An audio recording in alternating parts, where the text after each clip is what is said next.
हाँ जी, अस्सलाम वालेकुम एवरीवन। ऑनलाइन स्टूडेंट जरा जल्दी से चैट बॉक्स में बताओ आपको स्क्रीन आवाज वीडियो क्लियर है? जी, ऑनलाइन स्टूडेंट जरा प्लीज चैट बॉक्स में बताइएगा बेटा आप लोग को आवाज स्क्रीन वीडियो क्लियर है? बेटा तीन नहीं, सारे बच्चे जरा जवाब दीजिएगा। किसको चाहिए हैंड? हाँ ले लो।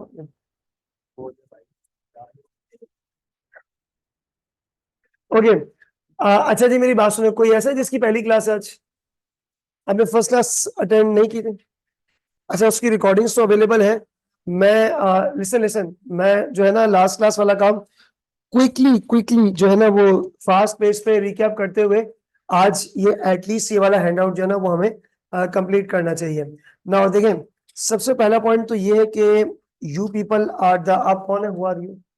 External auditor. सही, you are the external auditor. और मैं हल्का फुल्का से एक बैकग्राउंड आपको बता दूं, वैसे मोस्टली बच्चों को पता ही होगा कि ऑडिट जैसे क्या चीज है। अच्छा, इसकी जो रिकॉर्डिंग्स है पहली क्लास की वो अवेलेबल है। अगर कोई जिसको चाहिए तो वो उसको एक्सेस कर सकते हैं ना। एक्सक्यूज मी, बेसिक ओवरव्यू के ऊपर हमने बात की थी। और वो क्या चीज है आपके पास? ऑडिट किसके लिए होता है, मतलब किसकी तसल्ली के लिए? शेयर होल्डर की तसल्ली के लिए हम एक्सटर्नल ऑडिट कराते हैं। और किस चीज को चेक किया जाता है? फाइनेंशियल स्टेटमेंट्स को चेक किया जाता है। ठीक है, फाइनेंशियल स्टेटमेंट्स को हम चेक करते हैं, उसको हम लोग क्या बोलते हैं? External audit. याद है? बात क्लियर है? अच्छा, अगर कुछ भी मेंशन नहीं होता तो वो फाइनेंशियल स्टेटमेंट्स हमेशा एक साल की होती है। यस और नो? उसके बाद बच्चों हमारी बात ये हुई थी कि ऑडिट का बेसिकली मकसद क्या है? बेटा ऑडिट का बेसिकली मकसद ये है कि फाइनेंशियल स्टेटमेंट्स में क्या हो सकती है? गड़बड़ हो सकती है। और उस गड़बड़ को इंग्लिश में क्या बोल, सॉरी ऑडिट की लैंग्वेज में क्या बोलेंगे? Miss statement. और एक चीज और मैंने आपको बताई थी साफ साफ कि आपको अकाउंटिंग की बहुत अच्छी बैकग्राउंड नॉलेज नो हाउ होनी चाहिए। ठीक है, और उसका मकसद क्या है कि आपने फाइनेंशियल स्टेटमेंट्स में ही तो मिस स्टेटमेंट ढूंढनी है। ठीक है, what is miss statement? Miss statement क्या है? डिफरेंस बिटवीन अकाउंटिंग स्टैंडर्ड्स और अकाउंटिंग आपने की है उसमें से ये चीज आपके पास क्या कहलाती है? सम मिस स्टेटमेंट। अच्छा, उसमें ओवर स्टेटमेंट भी और अंडर स्टेटमेंट भी है। ठीक है, फिर वगैरह वगैरह हमारी बातचीत हुई थी ऑडिटर फाइनेंशियल स्टेटमेंट्स में। अच्छा, एक चीज मैंने आपको बताया था कि we need to study this ISAs, stands for international standards on audit. सही है? अच्छा, ये लिखा हुआ काम भी आपको बाद में मिल जाएगा, जरा क्विकली जरा जाए। I have to start with the another thing. एक और चीज, क्या ऑडिटर एफएस में एक एक ट्रांजेक्शन को देखता है? नहीं, किसको देखता है? सैंपल बेस पे मटेरियल ट्रांजैक्शंस को देखता है। सैंपल बेस पे मटेरियल ट्रांजैक्शंस को ऑडिटर चेक करता है। यस और नो? उसके बाद मैंने आपको बताया था एक बहुत इंपॉर्टेंट चीज होती है, that is mindset, perception. Auditor का माइंडसेट क्या होना चाहिए? शकी मिजाज होना चाहिए, आई मीन न्यूट्रल होना चाहिए। Should you think that there is a misstatement? नहीं, then there may be the misstatement. आपने कोई भी बात पहले से अज्यूम करके नहीं चलनी है। ये मेरे हाथ में फाइनेंशियल स्टेटमेंट्स है, मैंने प्रिपेयर की है, विल यू बिलीव कि ये सही है या गलत है? नहीं, क्या करना है? आपने बोला कि भाई मुझे नहीं पता, इसके अंदर गलती भी हो सकती है, इसके अंदर फ्रॉड भी हो सकता है, और सब कुछ आपके पास जो है वो सब कुछ सही भी हो सकता है, पता नहीं। वही चीज को चेक करना तो क्या कहलाता है? वो ऑडिट कहलाता है ना? ऑडिट, अब दोबारा से शॉर्टकट में, ऑडिटर किस चीज को चेक करता है? और डीप में जाए, ऑडिटर किस चीज को देखता है? फाइनेंशियल स्टेटमेंट्स को। किस तरह? सैंपल बेस पे मटेरियल ट्रांजैक्शंस। और फिर एक रिपोर्ट बना के देता है, उसको हम लोग क्या बोलेंगे? Audit report. और उस ऑडिट रिपोर्ट में ऑडिटर गारंटी देता है, opinion. There is a difference between guarantee and opinion. Guarantee में क्या होता है? मैं रिस्पॉन्सिबल हूं, कुछ गलत हुआ, I am responsible for that. लेकिन ओपिनियन क्या होता है? मेरी राय ये है। That is nothing. दोबारा से, ऑडिट बेटा किसका हो रहा है? ये 2-3 दिन जो है ना ये रिपीट बार बार होता जाएगा जब तक एक टॉपिक पे अपना एंटर हो जाए। ऑडिट होता है फाइनेंसिस में, किसके लिए? शेयर होल्डर्स के लिए। क्या देखने के लिए जाता है? कि कहीं फाइनेंशियल स्टेटमेंट्स में कुछ गलती तो नहीं है, और उस गलती को क्या बोलेंगे? और एंड में ऑडिटर ने क्या उठा के दे देना है? ओपिनियन। और जिस कागज पर ओपिनियन लिखेगा उसको क्या बोलेंगे? Audit report. आगे बढ़े। ये वाली चीज तो भी पढ़नी थी बाद में, ये बहुत इंपॉर्टेंट लाइन मैंने लिखाई थी, अगले सफे पर आ जाए। ये लिखा बेटा, जितने भी हैंडआउट्स आपको मिलेंगे कुछ ना कुछ आपको लिखना भी होगा, ठीक है? जैसे मिसाल, बेटा ये बहुत इंपॉर्टेंट पॉइंट है, ये क्या लिखा हुआ है? अच्छा, हु आर यू? मैं मैनेजमेंट। आपको इंफॉर्मेशन कौन देगा? मैं मैनेजमेंट। आपको इंफॉर्मेशन कौन देगा? मैनेजमेंट। आपने मुझसे बोला सर ये ट्रायल बैलेंस दिखाए, आपने बोला सर ट्रायल बैलेंस दिखाए, फलाना डॉक्यूमेंट दिखाए। Information documents will be provided by the, आपने सर फलाना डॉक्यूमेंट दिखा, मैंने कहा ये लो, बिलीव कर लोगे सही है? नहीं, मैंने ऑडिट को बिल्कुल सिंपल लैंग्वेज में बताया क्या करना है। ट्रस्ट नहीं करना है, क्या करना है? शक करना है। और आगे क्या लिखा हुआ है? मैं, आपने मुझे बोला सर, अच्छा अकाउंटिंग आई एम अज्यूमिंग आप लोगों को सबको आनी चाहिए, कौन सा अकाउंटिंग? आपने बोला बोला सर वो बैंक रिकंसिलिएशन दिखाए, क्या दिखाए? एनसीए रजिस्टर दिखाए, you know NCA register, cost, depreciation, impairment, addition, removal, सारा एक रजिस्टर में लिखा हुआ है। मैंने बनाया एनसीए रजिस्टर, मैंने कहा ये लो। विल यू बिलीव सही है? विल यू बिलीव गलत है? नहीं, क्या करना है? भरोसा नहीं करना है, क्या करना है? शक करना है कि गलत हो सकता। डोंट ट्रस्ट, वेरीफाई करना। वेरीफाई कैसे करोगे? प्रोसीजर्स लगाकर। सर हारिस हमने चीजों को वेरीफाई करना है, और ये क्या लिखा हुआ है बेटा? हाउ टू वेरीफाई, क्या लिखा है? क्या है ऑडिट प्रोसीजर? और ये इतना इंपॉर्टेंट है, ये जो कायरो आपके सामने लिखा हुआ है, बिकॉज दिस इज आइजा 500। जब फ्यूचर में जाके पढ़ेंगे ना, तो उसको आपको याद दिलाऊंगा कि भाई वो पहली क्लास में पढ़ा था, वो 100 निकालो जल्दी से, वो ये चीजें रिपीट होंगी दोबारा से। ये सुन ले, अगर किसी बच्चे को ये लिखना है, ये लिखा हुआ डॉक्यूमेंट भी मिल जाएगा। इस वक्त जरा ध्यान दीजिएगा सारे बच्चे, एक्सक्यूज मी, स्पेशली वो जिनकी फर्स्ट क्लास है। आप कौन? जल्दी जल्दी बोलो। ऑर्डर में मैनेजमेंट। आपने चेक क्या करना है? बस। कैसे? Sample west material transaction. और एक और चीज सर, ऑडिटर जो भी काम करेगा उसको क्या बोलते हैं? क्या बोलेंगे? मिसाल, वही मिसाल कंटिन्यू करो जो लास्ट क्लास में थी। सर वो रूम नंबर G3 में मैंने 4 यूनिट्स ला के रखे हैं, 4 प्रोडक्ट्स ला के रखे हैं, मान लोगे? क्या करोगे? उठने की जहमत करें, जाएं देख लो। ये जो तुम जाकर देख रहे हो ये क्या है? ये प्रोसीजर है। ये क्या है? ये ऑडिट प्रोसीजर है। आपको मैंने बोला यार ये प्रोडक्ट मैंने इतने रुपए की ली है, बोला 3000 की ली है, तो आपने बोला सर मान लो कि 3000 की है, क्या करना है? शक तो हो गया, चेक कैसे करोगे? इनवॉइस। आप लोग सर इसकी बिल दिखा दे, इनवॉइस दिखा दे। इनवॉइस देखा, हाँ भाई 3000 की, वेरीफाई हो गया। इनवॉइस देखना, ये क्या है आपका? ऑडिट प्रोसीजर है। ये क्या है? ऑडिट प्रोसीजर है। नहीं नहीं सैयद हसन, ये तो अभी बहुत दूर की बात है, ये तो अभी की बात ही नहीं है। ये लर्निंग मेमोराइजिंग ऐसा कुछ भी नहीं है, अभी तो सिंपल जस्ट प्ले, अभी तो खेलने का टाइम है जी। ऑडिट प्रोसीजर, हाँ ये अभी खेलकूद हो रहा है, अभी पढ़ाई शुरू होगी बाद में। बेटा audit procedures, actions of auditors. एक और चीज, आपने मुझसे पूछा सर बैंक में कितने पैसे हैं, मैंने आपको बताया verbally, will you believe? Bank statement दिखाओ।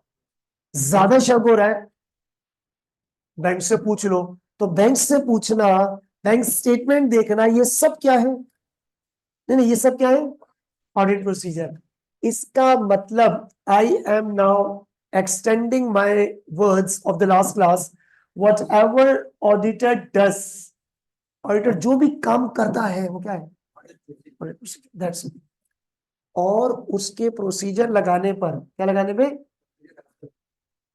जो इंफॉर्मेशन हाथ में आती है उसको एविडेंस कहते हैं। क्या कहते हैं?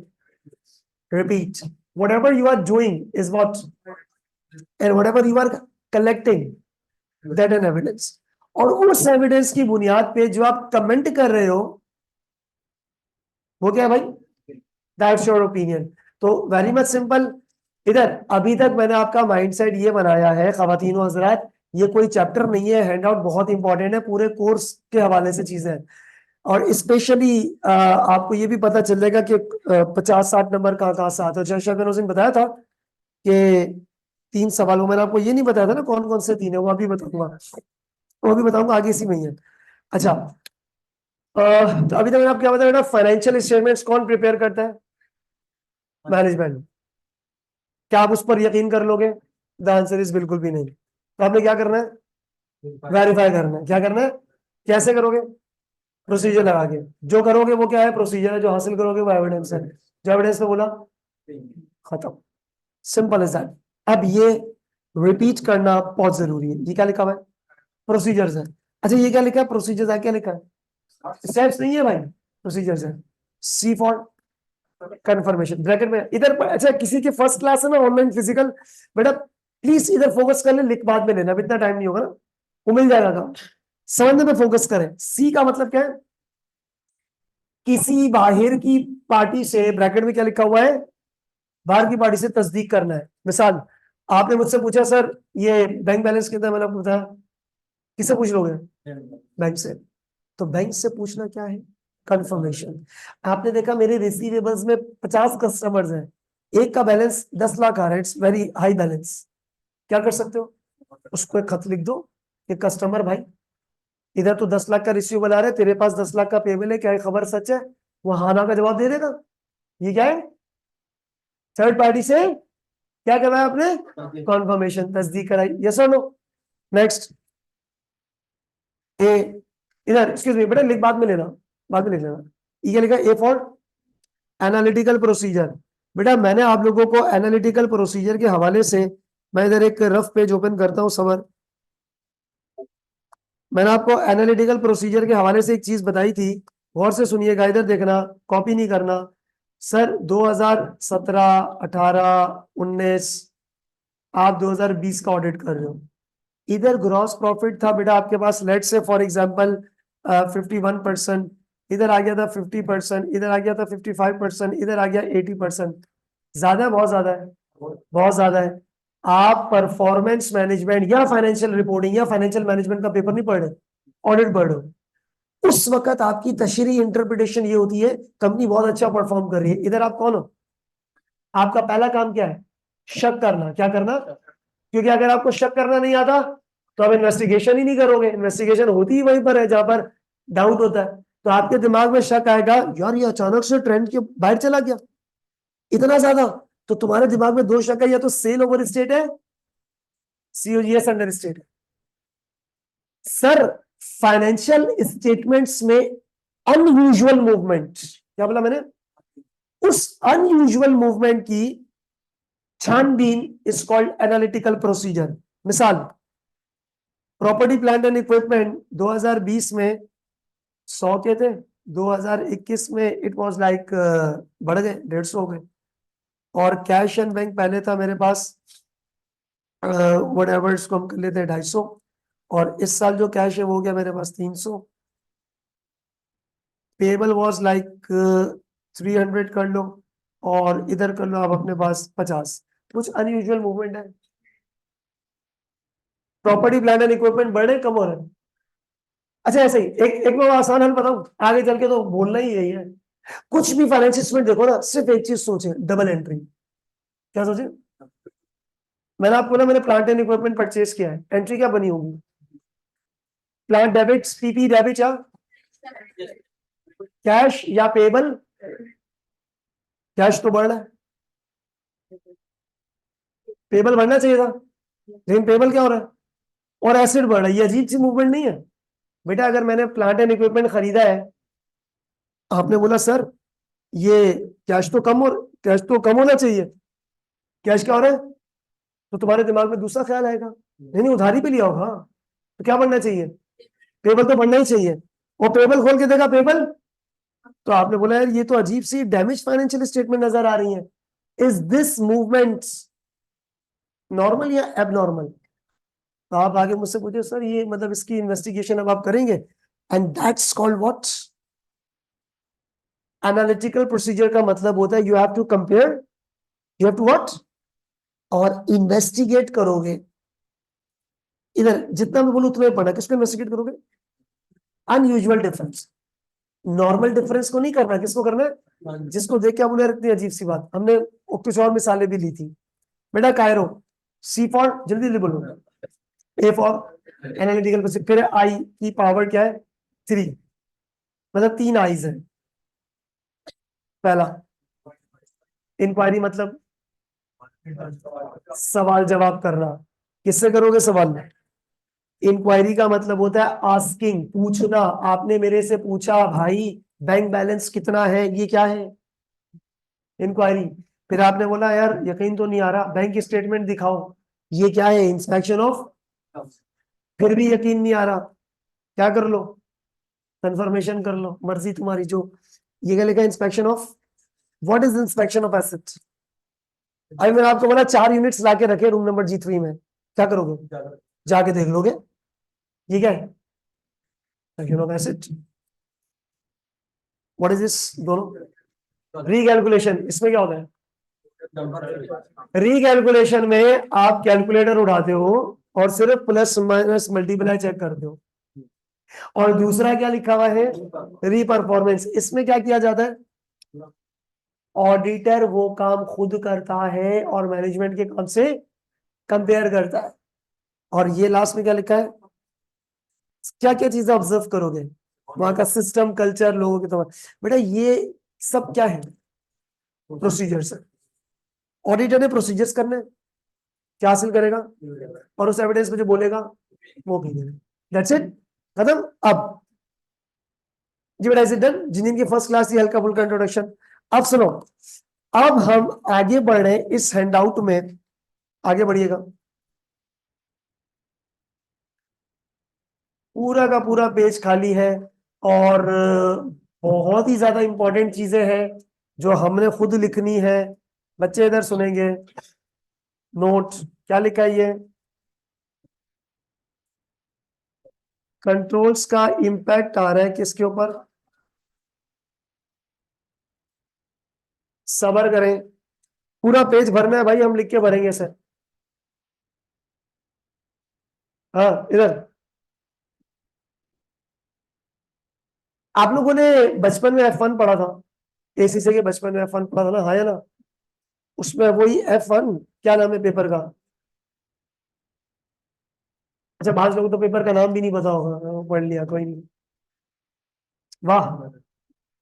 अच्छा मुझे बात बताए, दिस F1 का पेपर जो आपने पढ़ा था, ये इसमें वो मोटिवेशन वगैरह नहीं, उसको साइड पे रखिए। इसमें आपने एक चैप्टर पढ़ा था कंट्रोल, सिक्योरिटी एंड ऑडिट। इसमें एक चैप्टर था रोल ऑफ अकाउंटिंग। इसमें एक चैप्टर था कॉर्पोरेट गवर्नेंस एथिक्स।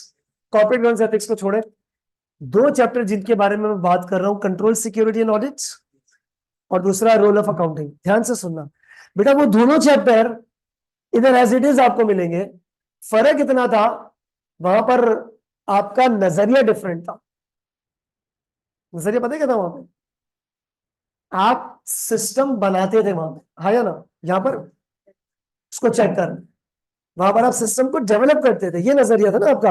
यहाँ पर आपने सिस्टम डेवलप करना है, वो तो मैं कर चुका हूं। तो ये पेपर तो मेरा है, ये तो काम मैंने किया है। आपने क्या करना है? पेपर एफेक्ट में सिस्टम को चेक करना है। अच्छा, अब थोड़ा सा रिकॉल, ज्यादा लंबी चौड़ी नहीं, ध्यान से सुनना। 3 CRQs है, एक CRQ कंट्रोल से आता है। कहां से आता है? आ सकता नहीं है, आता है। और ये बात मैं नहीं बोल रहा हूं, एसीसी की एग्जामिनिंग टीम, तीन तीन टॉपिक्स है। और अगर आप पेपर बुक के हिसाब से देख ले तो ज़ाहिर है चैप्टर्स उसके ज्यादा ही बनेंगे, बट एक टॉपिक आपको कहां से मिलेगा? कंट्रोल से। Paper F it is very much well structured, कि आपको पहले से ही पता है 50-60 नंबर किधर से आने और किस तरह आने, ये भी पता है। सुने एक मिनट, लेकिन केसेस चेंज है बेटा, वेट करना, ये टॉपिक शॉपिक को छोड़े, पहले इधर आओ।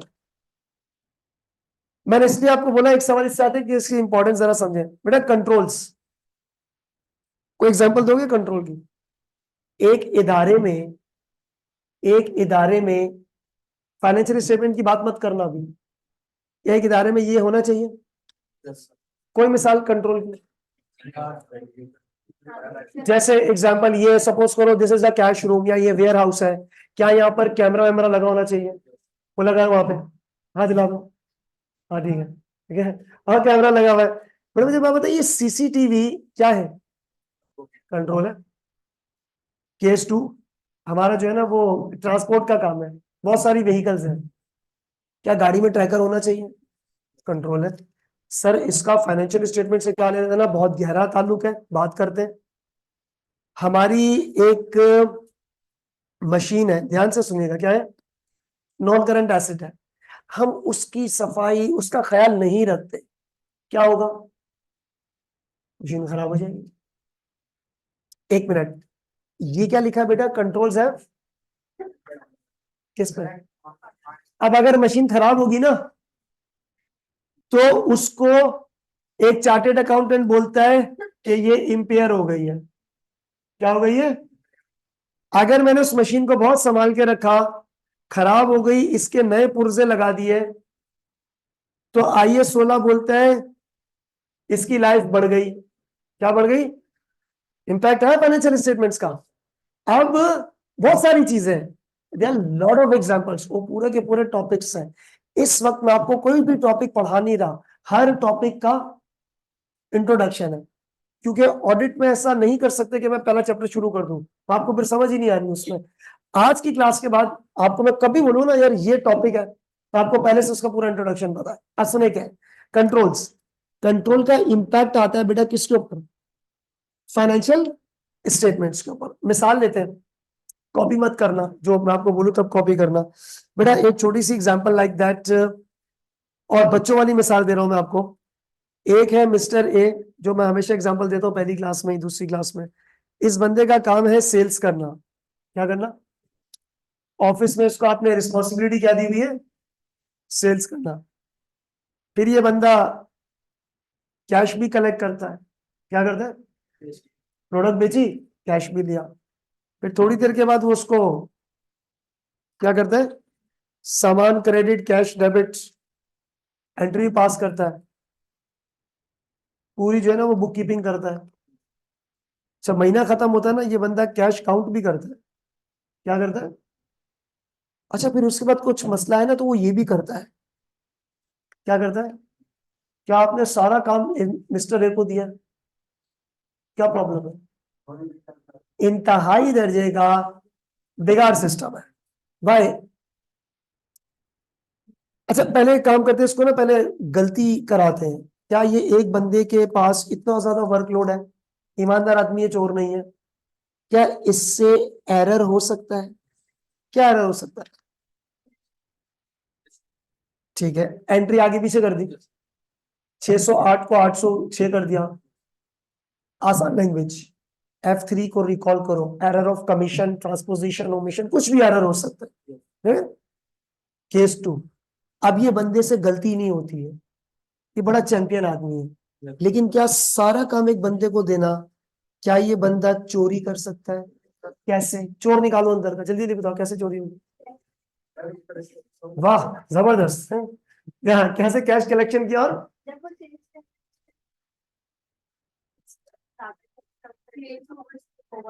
हाँ, और कोई चोर? बाकी चोरियां एंट्री ना लिखे, जबरदस्त भाई। सवाल ये, कैश किसके पास है? हिसाब, कैश चोरी, एंट्री गायब हो सकता है? बिल्कुल। छुपा भी सकता है। क्यों छुपा सकता है? क्योंकि तो भाई आप लोगों ने F1 में एक चीज पढ़ी थी जो इधर भी आएगी बाद में, वो था ये स्पैम सोप, ऐसी एब्रिविएशन के तौर पे, जिसमें एस का मतलब होता है सेग्रीगेशन ऑफ ड्यूटीज होना चाहिए। हाँ, इसका मतलब क्या होता है सेग्रीगेशन का? कैश आप कलेक्ट करो, रिकॉर्डिंग आप करना, काउंटिंग और रिकंसिलेशन आपने करनी है भाई। 2-3 लोगों में आपको ड्यूटीज स्प्लिट करनी होगी। एक बंदे को सारा काम देना, which means you are giving him the opportunity either to commit fraud और एरर। और वो एरर बेटा कहां पर जाकर होगा? फाइनेंशियल स्टेटमेंट्स में होगा। तो इसका मतलब सर आपका सिस्टम ही गलत है, आपका सिस्टम ही गलत है। एक और पॉइंट बेटा आपको पता है, ये मैं आपको एक छोटी सी मिसाल बताऊं, ये स्पैम सोप में ये जो पी है ना, पी, ये होता है, ये क्या लिखा हुआ है? पर्सनल नहीं, पर्सनल कंट्रोल। HR मतलब इंप्लॉइज पे कंट्रोल। what I did, सुने, what I did, there was a mistake from my side. I appointed the wrong person. मैंने एक बंदे को अपॉइंट करना था फॉर अकाउंटेंसी वर्क, अकाउंटिंग का कोई काम करने के लिए बंदे को रखना था, उसके पास तजर्बा नहीं था, वो मैंने ऐसे ही रख लिया, वो मुझसे गलती हो गई रिक्रूटमेंट सिलेक्शन में। Did I appointed the wrong person, मतलब उसको ट्रेनी के तौर पे रखना चाहिए था, मैंने उसको मैनेजर के तौर पे रख लिया, तो गलती किसकी है? मेरी गलती है, एचआर की गलती है भाई, गलती है। तो क्या फाइनेंस को नुकसान पहुंचेगा क्या? आपने अनट्रेंड बंदे को फाइनेंस मैनेजर बना दिया है, तो वो तो अजीब ही अकाउंटिंग करेगा, है ना? वो तो घर की अकाउंटिंग स्टैंडर्ड्स लगाएगा, ये उसको नहीं आएंगे। सवाल, सर ये कंट्रोल नहीं है या खराब कंट्रोल है?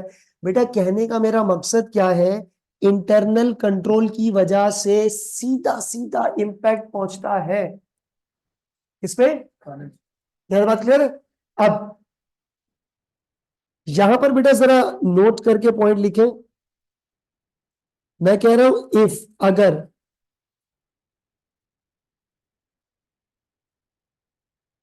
अच्छा गलती को क्या बोलेंगे? अच्छा मिस स्टेटमेंट नहीं बोलना, थोड़ा और बड़े हो रहे हैं, कल हम बच्चे था, थोड़े और Aahista Aahista step by step ना।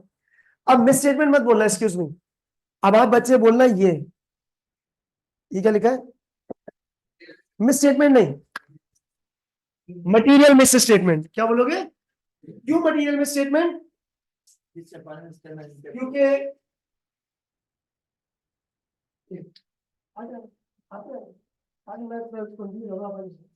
क्योंकि सुने, आप लोगों ने मिस स्टेटमेंट का लफ्ज यूज नहीं करना अकेला। पूछो क्यों? पूछो क्यों? बिकॉज ऑडिटर, एक्सक्यूज मी बेटा, ऑडिटर मिस स्टेटमेंट को चेक नहीं करेगा। कौन सी मिस स्टेटमेंट चेक करता है? मटीरियल। छोटी मोटी गलतियां तो क्या है, हाँ या ना बोलो, इग्नोर है कि नहीं है? तो और आप लफ्ज मिस स्टेटमेंट का अकेला इस्तेमाल नहीं करोगे। What will you use? Material miss statement, ठीक है। अच्छा अब इसको कंटिन्यू करते हैं, 5 मिनट के बाद कुछ तो बात करेंगे। हमारे अलमनाई आए हुए थे, असल में दुबई में होते हैं, तो ये मैंने पीएसए का विजिट किया, तो मैंने कहा आप लोग उसको थोड़ा सा गाइड करें फॉर फ्यूचर काउंसलिंग और जॉब के हवाले से। कोई सवाल अगर आपके हो तो आप मुझसे पूछ सकते हैं। इन्होंने हमारे पास एसीसी कर किया था यहीं से 14 में इन्होंने एसीसी से क्वालिफाई किया था, और माशाल्लाह अब ये बहुत अच्छी पोस्ट पे जो है ना, मैनेजर लेवल पे, मैनेजर से भी पूरी होंगी, सीनियर मार्केट सोल्यूशन पे हैं दुबई के अंदर। तो जरा 2 मिनट की अपनी एक आपको थोड़ी सी काउंसलिंग करेंगे, देन अगर आपको कुछ क्वेश्चन आंसर हो तो सर 5 मिनट बिल्कुल। ये माइक आपको चाहिए? ये इससे जो ऑनलाइन वालों को भी ऑनलाइन बच्चे भी, कुछ बच्चे ऑनलाइन बच्चे ये 5 मिनट के ना, जो आप ये काउंसलिंग सेशन एग्जाम सुनो। इनकी जर्नी में पहले बताया था कि इन्होंने माशाल्लाह की अच्छे से एसीसी किया, देन इनकी प्लेसमेंट में हमने हेल्प की पीडब्ल्यूसी के अंदर, और पीडब्ल्यूसी के अंदर प्राइस वाटर कूपर हाउस के अंदर जो यहाँ पे फर्गूसन के नाम से, उसमें उन्होंने कुछ काम किया कुछ अरसे ईआरपी डिपार्टमेंट के अंदर। ईआरपी का एक्चुअली हम इनको मैंने जो बुलाया उसका ऑब्जेक्टिव है ईआरपी के बारे में थोड़ा सा आपको बताना, क्योंकि ईआरपी की नॉलेज नहीं है लोगों को। लोगों के पास एक ट्रेडिशनल रोड मैप क्या होता है, एसीसी करना है, ऑडिट में जाना है, टैक्स में जाना है, एडवाइजरी में जाना है, 2-3 जगह यहाँ जाके काम करना है, या फर्म में जाना है, कंपनी में जाना है। तो ईआरपी के बारे में लोगों की नॉलेज कम होती है। तो ये ईआरपी के बारे में आपको खुद बताएंगे कि ईआरपी की मार्केट में क्या डिमांड है, क्या स्कोप है ईआरपी का इस वक्त। और इन्होंने वहां से पीडब्ल्यूसी काम किया, अब माशाल्लाह इनके पास जो है ना वो पूरे वर्ल्ड से ऑफर्स आती हैं, लिंक्डइन की थ्रू पूरी दुनिया से अप्रोच करते हैं एचआर वाले कि आप हमारी कंपनी में आ जाए। मतलब ईआरपी की इतनी डिमांड है कुछ। बिल्कुल कंटिन्यू करो। हमारी आज वैसे भी सेकंड क्लास है, आज आगे कंट्रोल्स का टॉपिक है ना, हाँ, इसमें ERP क्लास है कौन सी जैसे है सर? हाँ, इसमें ये क्लास है कौन सी फाइनेंस से? नहीं ऑडिट। ऑडिट की, अच्छा अच्छा। हाँ तो खैर कंटिन्यू करूंगा सर की बात को। मैंने 2014 में एसीसी किया था, उसके बाद से सर ने कहा कि फर्ग्यूसन में ओपनिंग्स आई हुई, हमने ऊपर ही यहाँ टेस्ट दिया था 2015 में शायद। उसके बाद हायरिंग हो गई पीडब्ल्यूसी में। उस टाइम पे पीडब्ल्यूसी में हायरिंग होती थी, 2 टेस्ट होते थे, फिर इंटरव्यू होता था, फिर जाके हायरिंग हुआ करती थी। अभी ईआरपी डिपार्टमेंट में सिंपल है, एक इंटरव्यू होगा हायरिंग हो जाएगी। क्योंकि अब जो है वो बच्चों की बहुत कमी है, और उसकी वजह शायद ये है कि अब बच्चे थोड़ा सा डर भी गए। जबकि अगर आप इंटरनेशनल लेवल पे देखें एसीसी बहुत बूम पे है इस वक्त। इस वक्त कनाडा इमिग्रेशन की भी मैं सर को बता रहा था कि कनाडा इमिग्रेशन 3 साल की एग्जेम्पशन देता है एसीसी के बच्चों को, और सीए के बच्चों को 2 साल की एग्जेम्पशन देता है हमारे मुल्क के सीए के। तो यूएई में आते हैं, यूएई में एक सीए है, यूएई सीए के नाम पे, उसकी एक ईमेल करनी होती है आपको एसीसी के बच्चों को, आपको यूएई सीए मिल जाता है। सीए के बच्चों का ऐसा कोई सीन नहीं है, उनको नहीं मिलती। ठीक है, फिर आपके पास दूसरे रूट्स हैं, ओबीयू है, मास्टर्स करने के लिए रूट्स हैं। तो एसीसी इस वक्त बूम पे है, मतलब आई कैप छू भी नहीं सकता उस जगह पे, मार्केट, इंटरनेशनल मार्केट पर, पाकिस्तान में नहीं। स्टिल पाकिस्तान में बहुत अच्छे हालात है। हमारे वक्त में ये बिग फोर बैंड था, मतलब नहीं हायर कर सकता था, आई कैप ने बैंड लगाया हुआ था। अभी वो सारे बैंड हट चुके हैं और बहुत अच्छा चल रहा है। एसीसीए पे पहले आए, एसीसीए कंप्लीट करें, एसीसीए के साथ साथ ईआरपी को एक्सप्लोर करो। आप लोग ईआरपी में बहुत पैसा है। तो लोग क्या कर रहे हैं, ऑडिट टैक्स इसमें जा रहे हैं 5-6 साल बाद भी। मेरे साथ क्या, हमने साथ में क्लासमेट है, सर भी जानते हैं, उसने एसीसीए किया, फिर सीए किया, फिर वो ऑडिट में गया, ईवाई पाकिस्तान में, फिर ईवाई यूएई में, और अभी भी उसके पास 10-12 साल का एक्सपीरियंस है। वो अभी हमसे बहुत फाइनेंशियल उसमें बहुत पीछे है हमसे। क्यों है? क्योंकि नहीं है वहाँ पे पैसा। वहाँ पर क्या है, वहाँ पे बच्चे बहुत है, हर बच्चा सीए कर रहा है, उसके बाद ऑडिट पे जा रहा है, ऑडिट से मार्केट पे आता है, ऑलरेडी इतनी ज्यादा मौजूद है बच्चे कि उनको पैसे नहीं मतलब मिल रहे। हमारे यहाँ क्या है कि अभी मैं एक लड़की को हमने हायर किया, वो 3 साल का एक्सपीरियंस है उसके पास, और उसने एसीसी किया है, +3 ईयर एक्सपीरियंस, मेरे ख्याल से 24-25 साल होगी उसकी उम्र।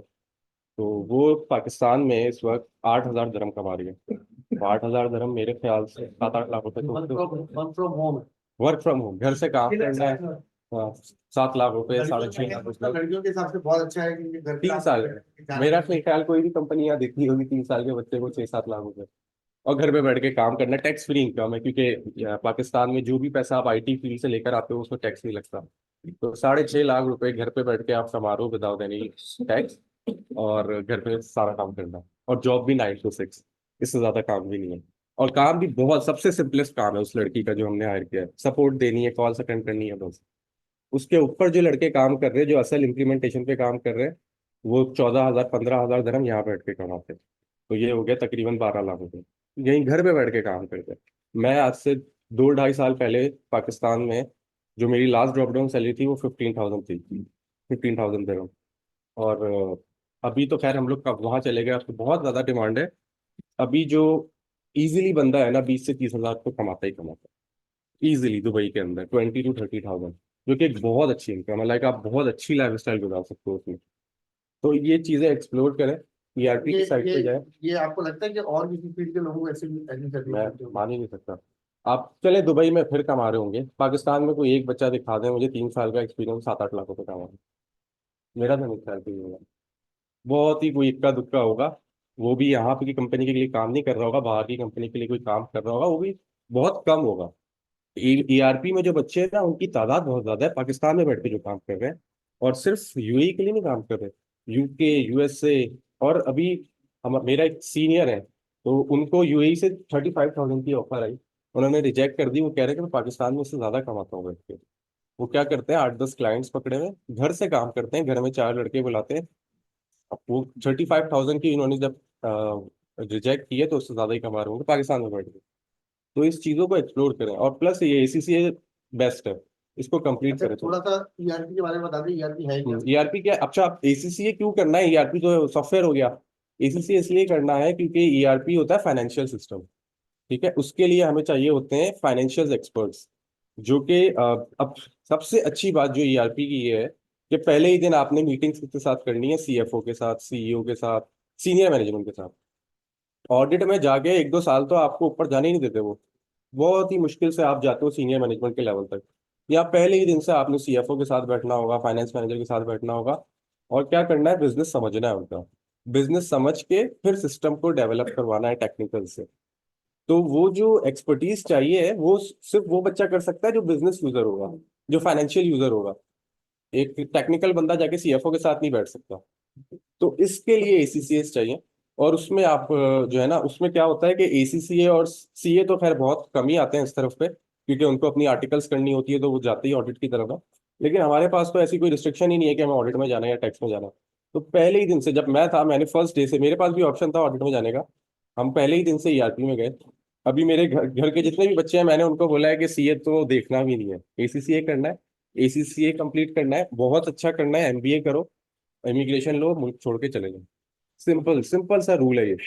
अगर यहाँ पे मतलब कितना कमाते हैं, अभी मैं, मेरी एक कजन है वो डॉक्टर है, वो मेरे ख्याल से 2-2.5 लाख रुपए कमाती है। ये डॉक्टर की लाइफ जो है ना, मतलब बंदा मर जाए उससे ज्यादा बेहतर है। सिर्फ हॉस्पिटल में होते हैं वो लोग, और 2-2.5 लाख रुपए कमाते हैं। ऐसे ही है सर। और वो बच्ची जो है वो, अभी मैं उसको, और सबसे कम पे है वो कितना कमा रही है, 6-6.5 लाख रुपए। तो इन चीजों को एक्सप्लोर करो, एसीसीए करो, और एसीसीए की बहुत मार्केट है। ये तो मत सोचो कि एसीसीए की कोई डिमांड नहीं। के कौन से 4 सॉफ्टवेयर होते हैं? अच्छा, ईआरपी क्या है? ईआरपी जो है ना, वो जितने भी फाइनेंशियल सिस्टम्स होते हैं, लाइक फाइनेंस, प्रोक्योरमेंट, ये एक अच्छी चीज है कि क्या है, ईआरपी में ना जितने भी डिपार्टमेंट है, फाइनेंस, एचआर, प्रोक्योरमेंट, ये सारी चीजों को इंटीग्रेट करके एक सिस्टम बना हुआ है।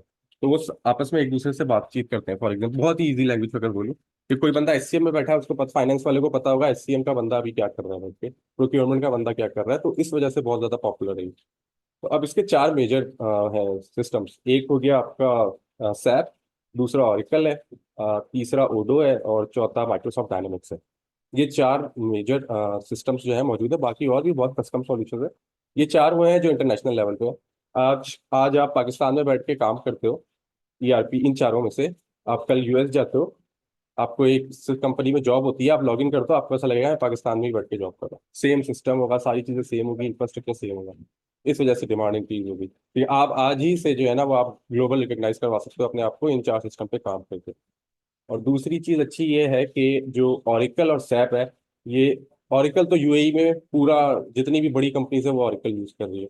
यूरोप साइड पे ऑरिकल नंबर 1 पे, सेकंड पे सैप है, और यूएस साइड पे सैप नंबर 1 पे और ऑरिकल सेकंड पे, फिर माइक्रोसॉफ्ट डायनामिक्स है। तो ये मेजर सिस्टम है, इनके बारे में आप पढ़ना शुरू करो अभी। और फिर जैसे ही, मतलब हम लोगों को मुझे अभी चाहिए बच्चे, मैंने सर को बोला कि मुझे एसी से के बच्चे चाहिए जो क्वालिफाइड हो गए। और वही है, इसके कहते हैं पैसे उसमें अच्छे ही है। मेरे ख्याल से यहाँ 50-60 हज़ार रुपये मिलते होंगे स्टार्टिंग सैलरी। हम 2 लाख रुपए देते हैं स्टार्टिंग सैलरी। तो इतना फर्क है। तो क्या कहते हैं, इन चीज़ों की तरफ आए। सर से मैं बात करता, सर ने कहा आप खुद चल के बच्चों को बताओ ये चीज़ें। तो मैंने कहा बिल्कुल क्यों नहीं। तो बस, और कुछ सवाल है आपका किसी से रिलेटेड? अच्छा, ये कोई रोड मैप बताते हैं कि बच्चे ने अगर एसएससी को पार्टली क्वालिफाई करके स्टार्ट कब रहे, फिर क्वालिफाई करके स्टार्ट देखिए, करें, कहाँ से स्टार्ट पार्शली करें, कराची के क्वालिफाइड का साथ स्टार्ट मुश्किल है। करें? पार्शली क्वालिफाइड का थोड़ा मुश्किल है। पार्शली नहीं, क्वालिफाइड जो का जो कंपनीज पाकिस्तान में मौजूद है उनमें वो भी यूजली क्वालिफाइड रेकमेंड नहीं करती, मतलब वो फाइनलिस्ट ले लेती हैं। लेकिन हायरिंग करने को कर लें, लेकिन मसला ये होता है कि अदर कमिटमेंट्स की वजह से वो नहीं करते। उनको पता है उसको पेपर देने के लिए छुट्टी चाहिए, पढ़ने के लिए छुट्टियां चाहिए, तो वो प्रेफर नहीं करते। वो बहुत, जब फर्ग्यूसन भी जब करती है, जब उनके पास बहुत ज्यादा क्लाइंट्स आए हुए होते हैं, बच्चे क्वालिफाइड मौजूद नहीं होते, तो वो फाइनलिस्ट की तरफ जाते हैं। कहाँ कहाँ से ज्वाइन करें? फर्गूसन से आपने बताया। सबसे अच्छा, सबसे बेस्ट फर्ग्यूसन पीडब्ल्यूसी। ठीक है, फर्ग्यूसन पीडब्ल्यूसी में आप लोग जॉब, ईआरपी डिपार्टमेंट। हाँ, ईआरपी डिपार्टमेंट में जॉब ढूंढो, आती रहती है, हर 6 महीने बाद आती है यूजली। और मुझे तो बल्कि आप सर मुझे बता दिया करें, जब भी कोई फ्रेशली क्वालिफाइड बच्चा हुआ करे ना, मैं फर्ग्यूसन के जो हायरिंग मैनेजर है उनको भेज दूंगा, वो हर 6 मंथ बाद हायरिंग करते हैं। तो वो हायरिंग करते हैं। उसके बाद दूसरी कंपनी है इंटीग्रेशन एक्सपर्ट, जो कि अभी कराची में अच्छे लेवल पे हायरिंग कर रही है। और वहां नहीं ठीक होता है, इंटीग्रेशन एक्सपर्ट में चल जाता है। दूसरा ऑप्शन ये है इंटीग्रेशन एक्सपर्ट। तीसरा ऑप्शन आपके पास सिस्टम लिमिटेड है। चौथा ऑप्शन आपके पास जो है वो एक सोलावरी करके। फोलियो। फोलियो ज्यादातर माइक्रोसॉफ्ट डायनेमिक्स पे काम कर रही है, वो भी अच्छा सॉफ्टवेयर है। अगर आपको लगता है कि ऑरिकल में मेरा नहीं हो पा रहा, इन एनी केस तो हो जाएगा, तो आप फोलियो में जा सकते हैं। फोलियो तो बहुत ज्यादा हायरिंग करता है, लेकिन वो माइक्रोसॉफ्ट डायनेमिक्स के लिए करता है। फोलियो में तो 24/7 ओपनिंग होती है। अच्छा, आप लोग जो लोग हायर करते हो, जैसे आपने इंटरव्यू भी दिए थे, तो क्या चीज आप देखते हैं कि इंडिविजुअल में क्या चीज देखते अगर हैं? फ्रेश है ना, तो फ्रेश में हम सिर्फ, क्योंकि हमारे पास इंटरनेशनल क्लाइंट होते हैं, तो हम देखते हैं उसकी एक तो कम्युनिकेशन स्किल्स बहुत अच्छी होनी चाहिए, दूसरी इंग्लिश अच्छी होनी चाहिए। ये 2 चीज़ें, क्योंकि इंटरनेशनल क्लाइंट होते हैं, ये 2 चीज़ें अच्छी हैं। उसके अलावा मैं, शायद ही कोई आपसे पूछेगा कि कोई बताए मुझे ऑडिट का सवाल या फाइनेंस का सवाल, या कोई ये बताए। एक भी टेक्निकल सवाल नहीं होता रिलेटेड। क्वालिफाई कर लिया मतलब टेक्निकल। बस उनको पता है इसके, आप इवन आप पीडब्ल्यूसी में जाओ, ऑडिट के जो इंटरव्यूज होते हैं, उसमें आपसे कोई टेक्निकल सवाल नहीं करते वहाँ पे। उनको पता है क्वालिफाइड बच्चा है, तो उसको पता ही होंगी ये चीज़ें। उनको एक देखना होता है आपके अंदर कॉन्फिडेंस है, कम्युनिकेशन स्किल अच्छी है, और इंग्लिश में आप बात कर सकते हो। ये 3 चीज़ें पे आप उतरते हो, बस वो फिर हायर कर लेता किसी का कोई सवाल कोई पूछना चाह रहे हैं, कोई सवाल? आईटी का काम है यार। है। दोनों का काम है, दोनों का काम है। आईटी प्लस समझे आप फाइनेंशियल को मिक्स करें, ये दोनों चीज। मेरा वर्क फ्रॉम होम भी चल रहा है साहब। हाँ, दो बस। देखो, दोनों का काम है, दोनों का काम इसलिए हाँ, ERP बड़ा सिंपल सा एक फाइनेंशियल सिस्टम है। आपने अगर एक परचेजिंग करनी है कंपनी के अंदर तो वो कहीं ना कहीं रिकॉर्ड करनी है इस परचेज को। ठीक है, वो आपने उसके लिए एक सिस्टम चाहिए। उसके लिए बहुत सारे सिस्टम होते हैं, इसी तरीके से एक सिस्टम ERP है। बाकी सिस्टम्स क्या होते हैं, मैंने एक परचेज ऑर्डर डाला तो उसका एक फाइनेंशियल इम्पैक्ट होगा। वो फाइनेंशियल इम्पैक्ट क्या होगा कि कोई एक्सपेंस इंक्रीज हुआ होगा और कोई मेरा जो है करंट एसेट्स है वो डिक्रीज हुआ होगा, फॉर एग्जाम्पल कैश। ठीक है, तो उसके लिए हमने वो रिकॉर्डिंग जो की है वो हिट करना चाहिए मेरे GL को। नॉन ERP सिस्टम पे क्या होता है, मैं आज रिकॉर्ड करता हूँ, मंथ एंड पे एक रिपोर्ट आती है, वो रिपोर्ट देख के मेरा जो फाइनेंस मैनेजर होता है वो रिकॉर्ड करता है अपने फाइनेंशियल, जिससे उसको मैनेजमेंट अकाउंट बनाने होते हैं। मैनेजमेंट अकाउंट आपका होता है फाइनेंशियल स्टेटमेंट। ठीक है, ERP सिस्टम पे क्या होता है, एक बंदे ने PO डाला, वो ऑटोमेटिकली कनेक्टेड होगा फाइनेंस सिस्टम से। फाइनेंस सिस्टम पे उसी वक्त उसका जो लेजर है वो अपडेट हो जाएगा और रियल टाइम पे उसको फाइनेंशियल स्टेटमेंट निकल आएगी, मैनेजमेंट अकाउंट वो रिपोर्टिंग कर सकता है उसी में। तो पूरा सिस्टम हो जाए देखना। बिल्कुल। तो अब फाइनेंस का बंदा क्या करेगा यहाँ पे, फाइनेंस का बंदा ये करेगा, जो ये जो बिजनेस साइकिल समझनी है वो टेक्निकल बंदा जाके CFO के साथ नहीं बैठ सकता। उसको नहीं पता कि अकाउंटिंग स्टैंडर्ड्स क्या है और सारी चीजें किस तरीके से। तो वो चीजें जो लैंग्वेज चाहिए फाइनेंस की, उसके लिए चार्टर्ड अकाउंटेंट चाहिए होता है। उसके लिए मेजरली हायरिंग होती है, वो होती है ACCA CA की। लेकिन इंटरनेशनल मार्केट में इस वक्त नेटवर्किंग का बंदा भी यही काम कर रहा है, मार्केटिंग का बंदा भी यही काम कर रहा है, क्योंकि डिमांड बहुत है और बच्चे नहीं है जो हम हायर कर सकते हैं। तो ये आती है उधर फाइनेंस का नॉलेज जरूर है ना। किसका? कुछ ऑडिट फर्म में जो है अकाउंटिंग डिपार्टमेंट में या ऑडिट डिपार्टमेंट में काम करना, उसके बाद अगर ये आती की तरफ से ये आपकी मतलब अगर आपका शौक है ऑडिट में जाना तो जा सकते हैं, वैसे कोई ऐसी रिक्वायरमेंट नहीं है।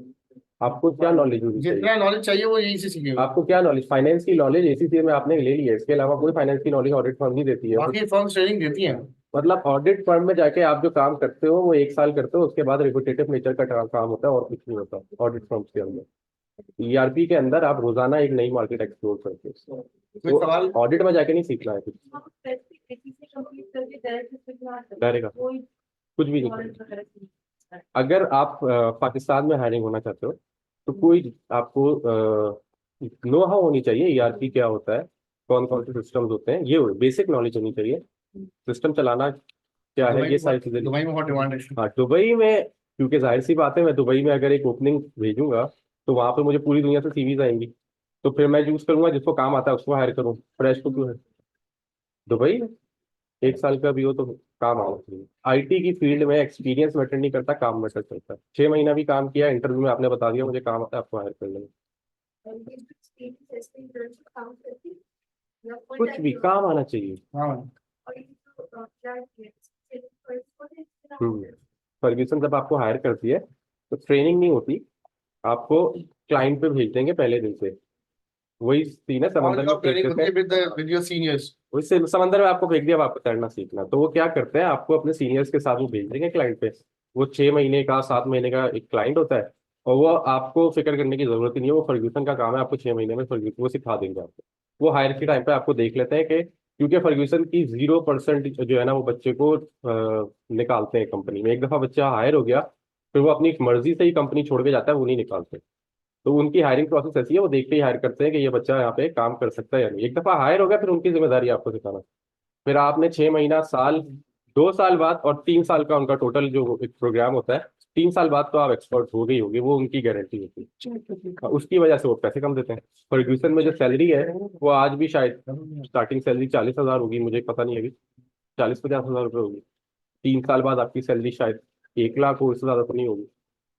हाँ, लेकिन वो 1 लाख को नहीं देखें आप, वो वर्थ देखे कि वो 1 लाख कमा के आप कहाँ चले। वो बच्ची जो जिसको मैंने हायर किया वो 50,000 रुपये कमाती थी और आज उसकी 7,500 दरम सैलरी है। तो वो उसको नहीं देखेगा सैलरी कितनी मिल रही है। वो एक जंप भी बहुत learning बड़े बड़े लगते हैं। मैं बताऊँ पाकिस्तान में इंक्रीमेंट लगता है 10%, 5%, 10%। इनके पास क्या होता है, 10,000 रुपये है ना, 15,000 लगेगा, 15 से 20 लगेगा, 20 से 30 लगेगा। इस तरह बड़े बड़े जंप्स भी लगते हैं। 1,000 दरम भी लगता तो 80,000 रुपये हफ्ते बढ़े सीधे सीधे हर महीने, हर साल। कोई सवाल किसी का और? तो अगर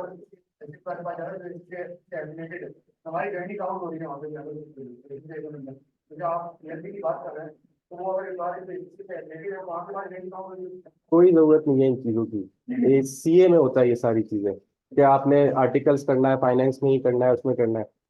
अगर ACCA मेंबर बनने के लिए आपने वो CPD कहलाता है ना, CPD भरनी है। उसमें सिर्फ आपने उनको ये भेजना है कि मैं फाइनेंस की किसी फील्ड में काम कर रहा हूँ। 3 साल ऑथोराइज जो होता है ना, उसमें वो CPD भरने की जरूरत नहीं होती। उसमें क्या होता है कि वो काउंट करते हैं ऑटोमेटिकली कि हाँ आप इस कंपनी में काम कर रहे हो, ये हमसे एफिलिएट है, तो इसका मतलब आपको CPD भरनी ही नहीं है। सिर्फ ये फायदा होता है। उस दूसरे सिनेरियो में क्या होता है कि आपने CPD खुद मैनुअली सबमिट करनी होती है लिख के। उसमें कुछ नहीं होता, मैं हर साल सबमिट करता हूँ। कुछ नहीं होता, वो आप कुछ भी लिख के भेजें, बस आपको ये बता रहा है मैं फाइनेंस की किसी फील्ड में काम कर। कोई सवाल? Thank you so much. Thank you. ये ऑनलाइन वाला मशीन में कोई सवाल तो नहीं करते? इसको ये है ना सर, इससे जरा देखिए यहाँ पे शायद कोई सवाल कर रहा था।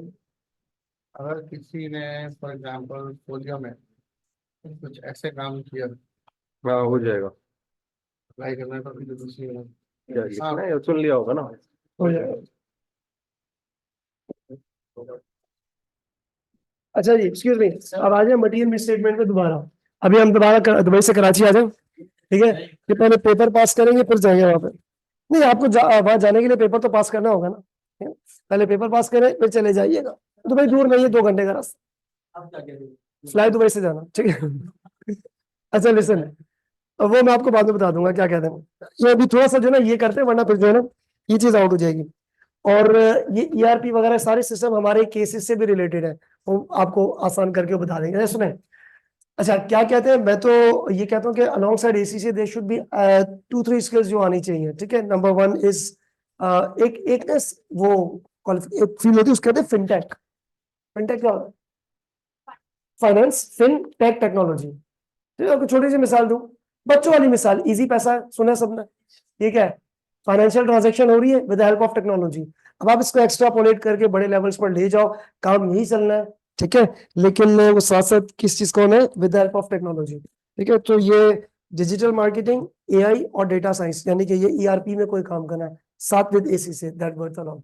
अच्छा, अब इसके ऊपर हम आते हैं, excuse me now, excuse me बेटा, वहां से PCHS में आ जाए, दुबई से नहीं वापस आ जाए, ठीक है? नो, कहां पर थे भाई हम? कंट्रोल्स का इंपैक्ट आता है किसके ऊपर? फाइनेंशियल स्टेटमेंट्स के ऊपर। बेटा अब मैंने आपको पॉइंट क्या बताया, अगर तो अच्छा मैंने ये कहा था प्लीज मिस स्टेटमेंट मत बोलना, मटेरियल मिस स्टेटमेंट बोलनी है। वाई? क्योंकि ऑडिटर छोटी छोटी गलतियों को तो इग्नोर आउट कर देता है, राइट? अच्छा, अब सर आपने कंपनी का कंट्रोल्स, एक्सक्यूज मी, कंपनी की क्या कंट्रोल्स, अगर एक कंपनी के कंट्रोल्स या जो भी इन्होंने आके बताया था ERP सिस्टम, अगर कंपनी के कंट्रोल्स आर बेकार, पुअर सिस्टम है, इफ कंट्रोल्स आर पुअर, सवाल सवाल सवाल मुझे आंसर करना, अगर एक कंपनी के कंट्रोल्स सिस्टम ही खराब है तो फाइनेंशियल स्टेटमेंट्स में मटेरियल मिस स्टेटमेंट के चांसेस कम है ज्यादा है? ज्यादा होंगे, क्यों भाई? एक जगह का निजाम ही खराब है तो एंट्रियां उस निजाम के अंदर हो रही है ना, ठीक है ना? और एंट्री उस निजाम के अंदर हो रही है, ठीक है? और वो निजाम IT में ERP सिस्टम का मतलब होता है एंटरप्राइज रिसोर्स प्लानिंग सिस्टम, ठीक है? एनीवेज, इस पे आ जाओ बेटा दोबारा। कंट्रोल्स अगर खराब है तो फाइनेंशियल स्टेटमेंट्स में मटेरियल मिस स्टेटमेंट के चांसेस कम है ज्यादा है? इफ कंट्रोल्स आर बेकार, तो बेटा यहां पर मैं क्या लिखूंगा, ग्रेटर चांसेस ऑफ, बेटा लफ्ज क्या लिखा हुआ है, मटेरियल मिस स्टेटमेंट, ठीक है? Greater chances of material miss statement, और मिस स्टेटमेंट को बेटा शॉर्टकट में क्या बोलेंगे, MM, material miss statement. Please miss statement को अकेला नहीं बोलना, क्यों भाई?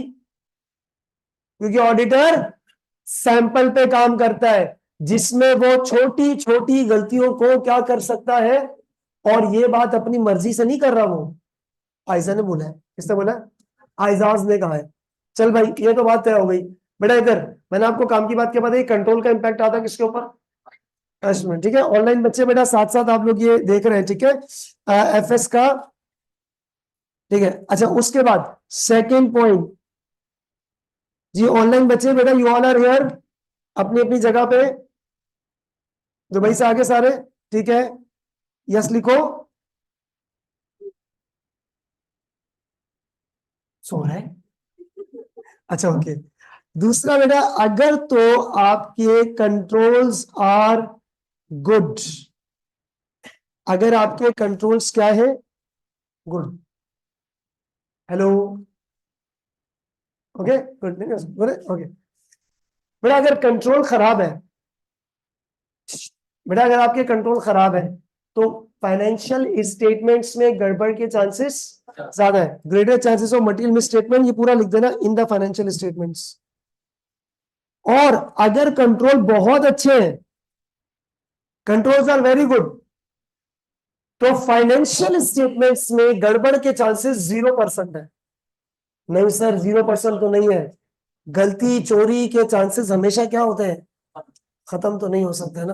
तो आपने क्या लिखा है, कंट्रोल्स आर बहुत अच्छे, अच्छे कंट्रोल्स हैं। तो बेटा मैं लेस क्या इस्तेमाल करूंगा, less chances of material miss statement in the financial statements. क्या तो बात क्लियर है, ये अंडरलाइन हो। ये मैंने आपको दो बातें बताई हैं। बेटा क्या कंट्रोल का ताल्लुक एफएस से है, जल्दी बोलो जल्दी बोलो। किसका इंपैक्ट आएगा, कंट्रोल की छींटे आएंगी, कंट्रोल का इंपैक्ट आएगा किसके ऊपर, फाइनेंशियल स्टेटमेंट्स पे। कंट्रोल बुरे, गलती के चांसेस, सॉरी गलती नहीं, एमएम के चांसेस ज्यादा है। और अगर कंट्रोल अच्छे हैं तो एमएम के चांसेस कम है। अब नीचे आ जाए बेटा, इसको अंडरलाइन करें, सारे बच्चे इसको अंडरलाइन करें और नीचे आए, नोट करें दोबारा से। बेटा गेम नोटों की है, उन्होंने भी आके आपको नोट ही बताए थे, ठीक है, गेम नोट होगी। हाँ इधर नोट, बेटा एक और नोट इधर, लिसन। ऑडिटर दो किस्म के टेस्ट करता है। कितने किस्म के, बल्कि दो नहीं, मैं आपको और अच्छे लैंग्वेज में बताता हूं। एक्सक्यूज मी, लिखना बाद में, पहले ये इधर समझिएगा। बेटा ऑडिटर करता है टेस्ट,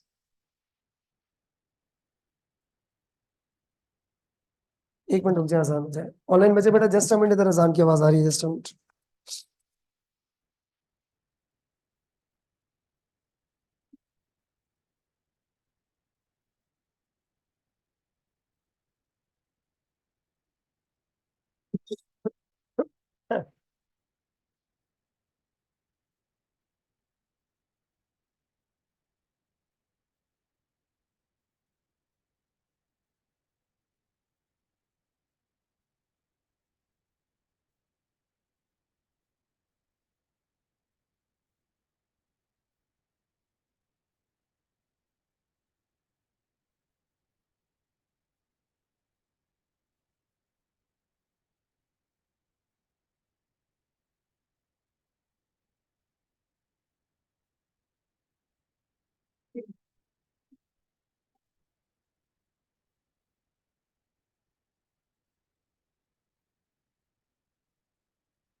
ओके बेटा, ऑडिटर टेस्ट करते हैं, क्या लिखा हुआ है, फाइनेंशियल स्टेटमेंट्स। बेटा इधर अब और इम्प्रोवाइज करें।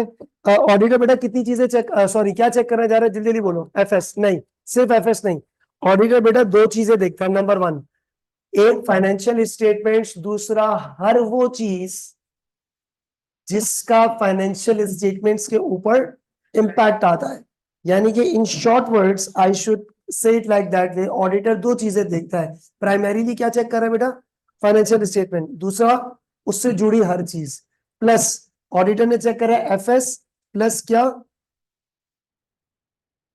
Everything that has impact on. और एक और मैं आपको बात बताऊं, everything that has impact on financial statements. तो बेटा इसकी एग्जांपल क्या है, कंट्रोल्स। नहीं नहीं बेटा, everything that has impact on financial statement, example क्या बोला मैंने, कंट्रोल्स। सिर्फ कंट्रोल नहीं है, और बहुत सारी एग्जांपल्स हैं, आगे चल के हमारा टॉपिक भी है। मैं आपको एक छोटी सी एग्जांपल दूं, मुझे जरा आंसर करना, क्या होगा, ये प्रोविजन मैंने तो बुक ही नहीं किया था, किसके कहने पे किया था? तो आप लॉयर के काम को चेक करोगे। केस 2, मेरी कंपनी में, ये बिल्कुल बेसिक एग्जांपल्स है जो मैं पहली दूसरी क्लास में देता हूँ और इसका आगे जाके काम है। मेरी कंपनी में ना एक मैकेनिकल इंजीनियर साहब काम करते हैं। कौन काम करते हैं? आप उससे भी जाके मुलाकात करोगे। पता क्यों? उस बंदे ने बोला था ये मशीन खराब हो गई है, जिसके कहने पे इंपेयरमेंट टेस्ट किया था। है ना समझ में? तो इम्पैक्ट आ रहा है। In short words you have to check 2 things. पहली क्या? और उससे जुड़ी हर चीज। अब ये लॉयर, डॉक्टर, इंजीनियर सबको छोड़े, हमारे लिए एग्जांपल क्या लेंगे आप? कंट्रोल्स। ऑडिटर टेस्ट करता है फाइनेंशियल स्टेटमेंट प्लस एवरीथिंग जिसका इंपैक्ट किस पर आ रहा है? Example controls. क्या बात क्लियर है? Now move next. दोबारा बेटा नोट, एक और नोट, और इधर दरमियान में इस तरह लाइन लगाना। यहां पर बस, यहां पर ये 2 चीजें आपको बतानी है, बहुत ज्यादा ध्यान और अटेंशन के साथ। मोअज़्ज़िज़ ख़वातीनो हज़रात, लेडीज एंड जेंटलमैन, बेटा ऑडिटर करता है टेस्ट। ऑडिटर क्या करता है? 2 टेस्ट करता है। नंबर 1 करता है टेस्ट और नंबर 2 भी करता है टेस्ट। पहले में करता है टेस्ट ऑफ कंट्रोल्स। अल्फाज पे गौर। किसका टेस्ट करता है बेटा? कंट्रोल। अच्छा, कंट्रोल की नियत से आप कंपनी में नहीं जा रहे, किस नियत से जा रहे हो चेक करने? Financial statements. लेकिन क्या फाइनेंशियल स्टेटमेंट्स पे कंट्रोल का इंफ्लुएंस था? तो हमारा अल्टीमेट ऑब्जेक्टिव फाइनेंशियल स्टेटमेंट ही है देखना, लेकिन उसके लिए control is the bridge. Control क्या है? You have to pass on to the controls. तो ऑडिटर पहला, दूसरा नहीं, पहला, फर्स्ट। मैं यहां पर फर्स्ट लिखना चाहिए मुझे। तो ऑडिटर बेटा पहला टेस्ट किसका करता है? कंट्रोल्स का टेस्ट करता है पहला। फिर करता है test of financial statements in detail. इसको प्यार से टीओसी बोलेंगे। क्या बोलेंगे बेटा? टीओसी। और दूसरा क्या लिखा है? Test of financial statements in detail. और इसको प्यार से बोलते हैं सब्सटेंटिव। Substantive test. अल्फाज पे गौर। दोबारा बेटा, ऑडिटर ने कितने टेस्ट करने?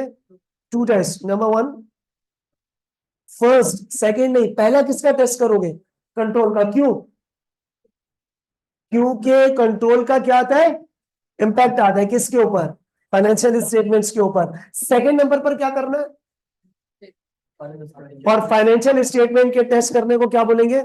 Substantive test. अब वेट करना बेटा, इधर अब कॉपी मत करना, अब वेट करें, क्योंकि अब जो मैं आपको बात बताने जा रहा हूं ये इससे भी ज्यादा इंपॉर्टेंट है, और ये कंट्रोल और एफएस का कंक्लूडिंग हैंडआउट पेज नंबर है। वेट करना बेटा। अज्यूम करें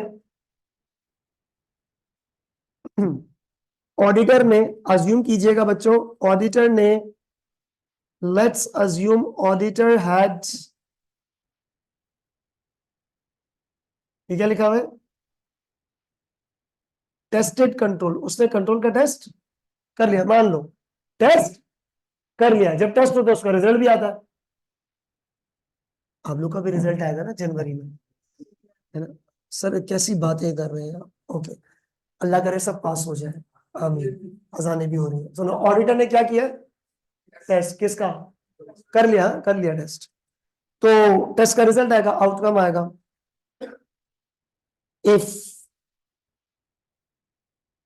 outcomes of TOC is poor, ध्यान से सुनिएगा, कॉपी बाद में बच्चों, इधर कॉपी प्लीज बाद में। Who are you? क्या कर चुके हो? टेस्ट किसका? कंट्रोल का। क्या नतीजा निकाला? बेकार कंट्रोल। आपने मेरे कंट्रोल्स देखे, ये कैमरा, सीसीटीवी, ये कंप्यूटराइज कंट्रोल्स। आपने टेस्ट, आपने बोला यार घटिया कंट्रोल है, बेकार कंट्रोल्स है। आपने ये कंक्लूजन है, मतलब यू कंक्लूडेड कि मेरे कंट्रोल्स। तुम्हारे दिमाग में कौन सी परसेप्शन बनेगी, पहली या दूसरी? है पहली। अब सवाल, कंट्रोल बेकार। अब आप लिखना मत, मैं खुद लिख के दूंगा। ये बढ़ा दोगे, ये क्या लिखा हुआ है? Team time sample procedures. Team time sample procedures. क्या बोला मैंने? Team time. सवाल, क्या ऑडिटर 100% एफएस चेक करते हैं सैंपल बेस पे? क्या कर चुके हो, जल्दी बोलो, क्या कर चुके हो? कंट्रोल का टेस्ट कर चुके हो, क्या नतीजा निकाला? कंट्रोल बेकार है। तो अब आपने बोला यार मैं सोच के तो आया था कि 60% एफएस चेक करूंगा। अब 60% चेक नहीं होगा, कितना चेक होगा? 70-75 से ज्यादा ही होगा। इसका मतलब अब आप बेटा इधर, अब आप ये फाइनेंशियल स्टेटमेंट्स को डिटेल में जाके चेक करोगे। किसमें? डिटेल का मतलब है सोचा था ये फलानी ट्रांजैक्शन 2 दिन में चेक हो जाएगी, अब 2 दिन नहीं लगेंगे, अब कितने लगेंगे? अब ज्यादा दिन लगेंगे, 3 दिन 4 दिन। सर अब प्रोसीजर्स बढ़ जाएंगे, अब हमारी एफर्ट्स फाइनेंशियल स्टेटमेंट्स पे इंक्रीज हो जाएगी दोबारा से। इसका मतलब असल कहानी सब्सटेंटिव की है। मैंने आपको कितने सीआरक्यू बोले थे? 3, एक टीओसी से आता है, एक सब्सटेंटिव, ठीक है, ये हो गए 40 नंबर। और एक रिस्क से आता है। किससे आता है? एक सवाल देगा, बोलेगा ऑडिटर रिस्क निकालो, क्या निकालो? तो ये 3 सवाल ही आपके कितने नंबर बनते हैं? 50 to 55 मार्क्स अराउंड, ठीक है। चलो खैर, एनीवेज असल कहानी टीओसी नहीं, असल कहानी क्या है? इसमें एक बात समझ आई है, सब्सटेंटिव फाइनेंशियल स्टेटमेंट्स को, income statement, balance sheet, cash flow, changes in equity, notes to the accounts, इसको कितनी डिटेल में चेक करना है ये टीओसी पे डिपेंड करता है। किस पे डिपेंड करता है? क्यों? के फाइनेंशियल स्टेटमेंट्स में हजारों लाखों ट्रांजैक्शन है पूरे साल की, हाँ या ना? बंदा कितना देख लेगा? नहीं देख सकता। तो हमने बोला यार क्योंकि आप यार इमेजिन करो, या हबीब बैंक लिमिटेड, ठीक है, ये पीछे तारिक रोड पे इसकी ब्रांच, आज कितनी ट्रांजैक्शन हुई होगी वहां पे? हजारों। मतलब कितने लोगों ने चेक जमा कराए होंगे, कितने निकाले होंगे? ऐसे पूरे मुल्क में कितनी ब्रांचेस हैं? और फिर आप पूरे साल में ले जाओ तो लाखों करोड़ों ट्रांजैक्शंस हैं। कितना ऑडिटर देख लेगा? नहीं देख सकता ना। तो ऑडिटर पहले क्या चेक करता है? वहां का एनवायरमेंट, सिस्टम देखा, बेकार लगा, तो अब आप एफएस को ज्यादा डिटेल में देखोगे। सिस्टम देखा, अच्छा लगा, आपने बोला यार इनका आईटी सिस्टम, सारे कंट्रोल वंट्रोल बहुत अच्छे हैं, तो क्या परसेप्शन बनेगी? गलती के चांसेस कम है, कम है ना।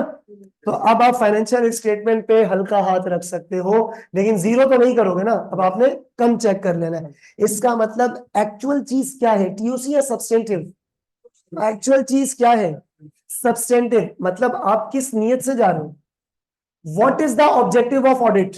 To test control? ना, to test, and in order to test the financial statements you have to go through the, आपको एक जगह पे जाना है पुल के उस पार, तो बेटा आपको ब्रिज लेना पड़ेगा ना, you have to take the bridge. तो अल्टीमेट डेस्टिनी क्या है आपकी? Financial statements. In order to check the financial statements, कितना डिटेल में देखना है, इस बात का फैसला किस पे होगा? टीओसी के ऊपर, सही है। और from our examination point of view, 20 number कहां से?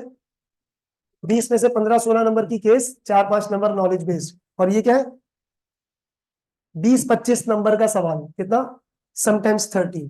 और अगर 20 नंबर का है, हो सकता है 20 का 20 केस स्टडी हो, नॉलेज कुछ नहीं हो उसमें, बहुत रेयर उसमें नॉलेज आ जाती है। एनीवेज, तो ये आपके स्ट्रेट फॉरवर्ड कितने मार्क्स हैं? 40 मार्क्स स्ट्रेट फॉरवर्ड, ठीक है। Anyways, if outcome of TOC बेकार, बेटा घटिया सिस्टम है, तो मुझे एक छोटी सी बात बताओ, क्या आप अपना सब्सटेंटिव बढ़ाओगे या कम करोगे? जी बेटा, क्या सब्सटेंटिव टेस्टिंग को इंक्रीज करेंगे, डिक्रीज करेंगे? सब्सटेंटिव टेस्ट को क्या कर दोगे? बढ़ा दोगे, हाँ या ना? इंक्रीज कर दोगे।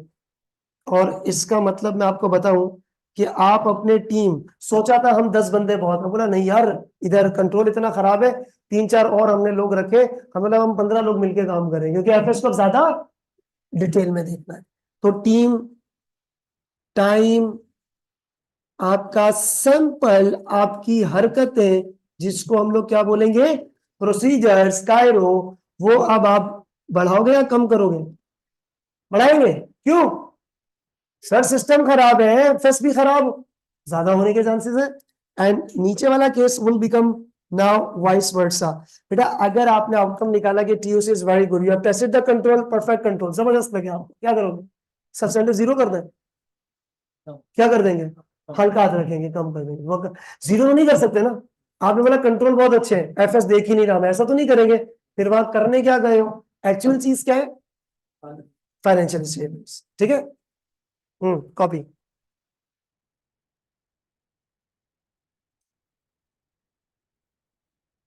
If outcome of TOC is good,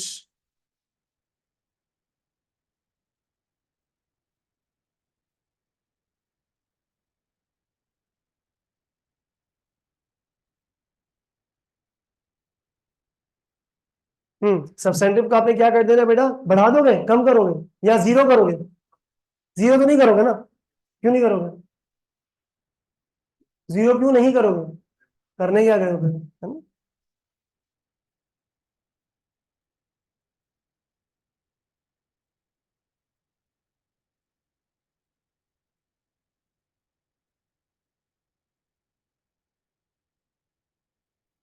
क्या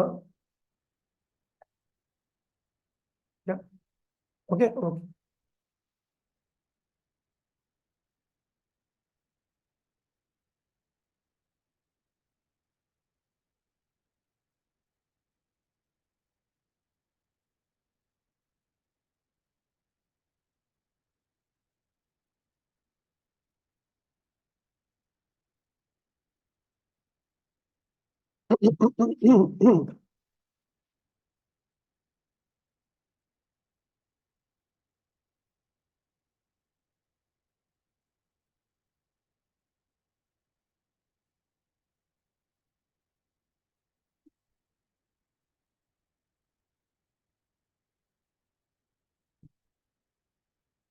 ये फोटोग्राफी के बाद लिखोगे भी ना, बेहतरीन, वो मसला ही नहीं है।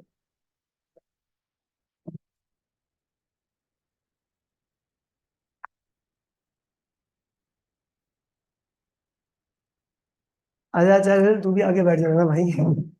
आपने खुद लिखा? चलो कोई नहीं, खैर हाँ जी, excuse me, what you are suppose to do, क्या काम करना है आपने? एफएस को देखना है, एक्चुअल चीज क्या है, फाइनेंशियल स्टेटमेंट्स, और उसके बाद क्या है, नहीं सॉरी, एफएस से पहले किसको देखना है? वाई। अब मेरा एक छोटा सा सवाल बेटा इधर, और शॉर्टकट में स्मार्ट आंसर देना। ऑडिटर कंट्रोल देखता है, क्यों? क्योंकि उसका इंपैक्ट आता है, खत्म, सिंपल, क्योंकि उसका इंपैक्ट आता है किसके ऊपर? अब फाइनेंशियल स्टेटमेंट कैसी बनी होंगी, ये कंट्रोल मैकेनिज्म है। कंट्रोल इज बेकार, खराब कंट्रोल, तो एफएस भी बेकार होंगे।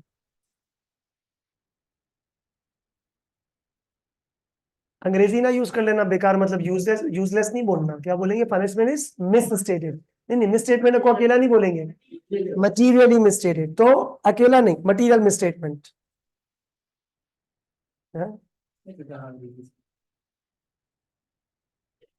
हाँ वेट जी, बच्चे लिख लिया ये, ओके, नाउ मूव नेक्स्ट। अगला पेज कौन सा है? पेज 5। थोड़ी देर के लिए इग्नोर करें, पूछे क्यों? मेरी मर्जी, अभी नहीं, थोड़ी देर के बाद। पेज नंबर 6 पर है, that's very much important as well, audit cycle. बच्चे लिख लिया हो सबने तो बता दीजिएगा, अगर किसी का रह जाए तो मुझसे बोल दें, सर ये रह गया है, मसला है ही नहीं।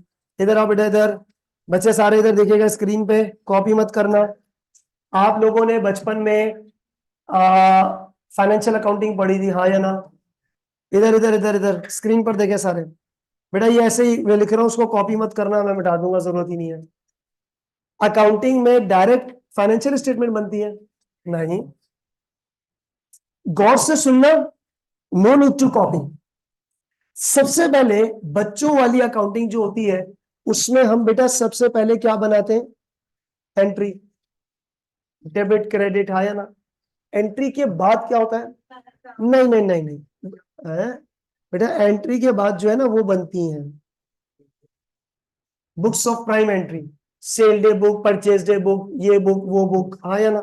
फिर क्या होता है? फिर उस बुक से फिगर्स उठाते हैं और उसको पोस्ट करते हैं लेजर्स में। किसमें? हाँ सही है, टी अकाउंट लेजर्स। अच्छा, फिर उन लेजर्स में वो सारी चीजें आ जाती हैं, इंडिविजुअल लेजर, कंट्रोल अकाउंट, वो नहीं आता डीएलसी है, डेटर लेजर, कंट्रोल अकाउंट। फिर उस कंट्रोल अकाउंट की ये भी होती है क्या? रिकंसिलेशन, हाँ है ना? Entry, day book, ledger. भाई बात सुनो, हम ये चीजें क्यों डिस्कस कर रहे हैं? इन्हीं को तो चेक करना है, हाँ या ना? हाँ या ना? हाँ जोर से बोला ना, ऑडिटर हो। हाँ ओके। अच्छा, लेजर के बाद क्या बनता है? हाँ याद है, अब इधर इधर याद है मुझे, सब याद है इधर। बेटा लेजर्स के बाद क्या बनता है? Trial balance. लेजर्स के बाद क्या बनता है? फिर वो बैलेंस नहीं होता, फिर हम उसमें क्या निकालते हैं? एरर। फिर हमें एरर नहीं मिलता, फिर हमें एरर मिल जाता है बराबर वाले से पूछ के, तो हम एरर को रेक्टिफाई कर लेते हैं, हाँ है ना। और फिर उसके बाद हम बनाते हैं, अल्लाह अल्लाह करके एडजस्टेड ट्रायल बैलेंस बना लिया। फिर उसमें के बाद आप बनाते हो क्या?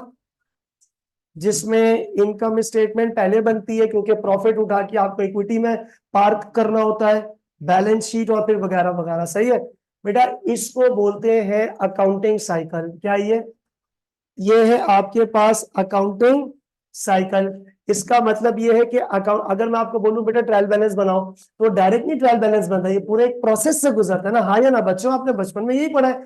और अब जवानी में इसको आपने चेक करना है। सवाल, ये जो कुछ मैंने लिखा है, what is this? Accounting cycle. The way accounting is being structured as a cycle wise, similarly there is, page number 6 पर आओ, 6 पर आओ बेटा, लेफ्ट का लिखा हुआ है similarly there is an audit cycle. बेटा फाइनेंशियल स्टेटमेंट्स को बनाने के अपने सिस्टमैटिक प्रोसेस है, ऑडिट करने के लिए भी क्या है?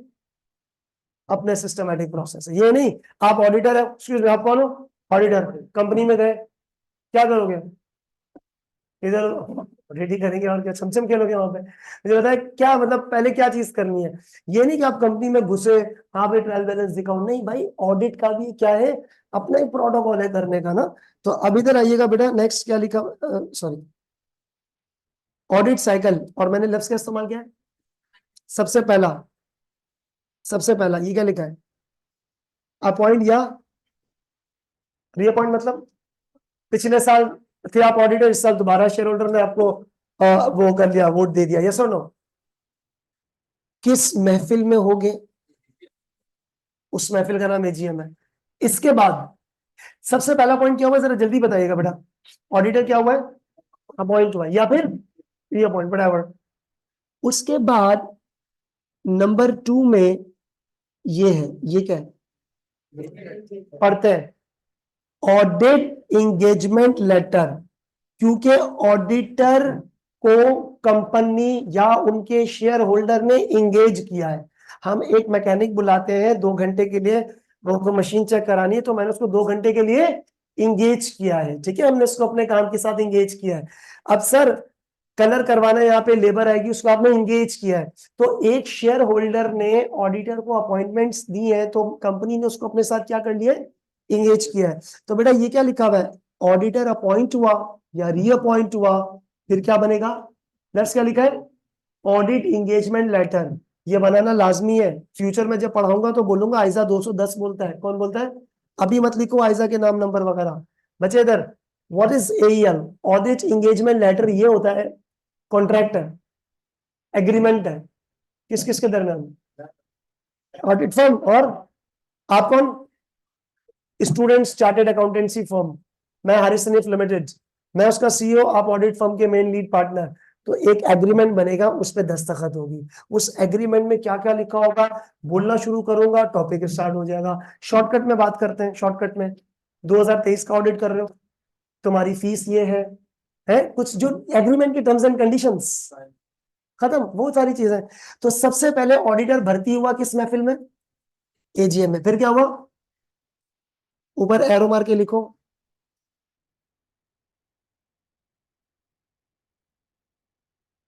एग्रीमेंट है बिटवीन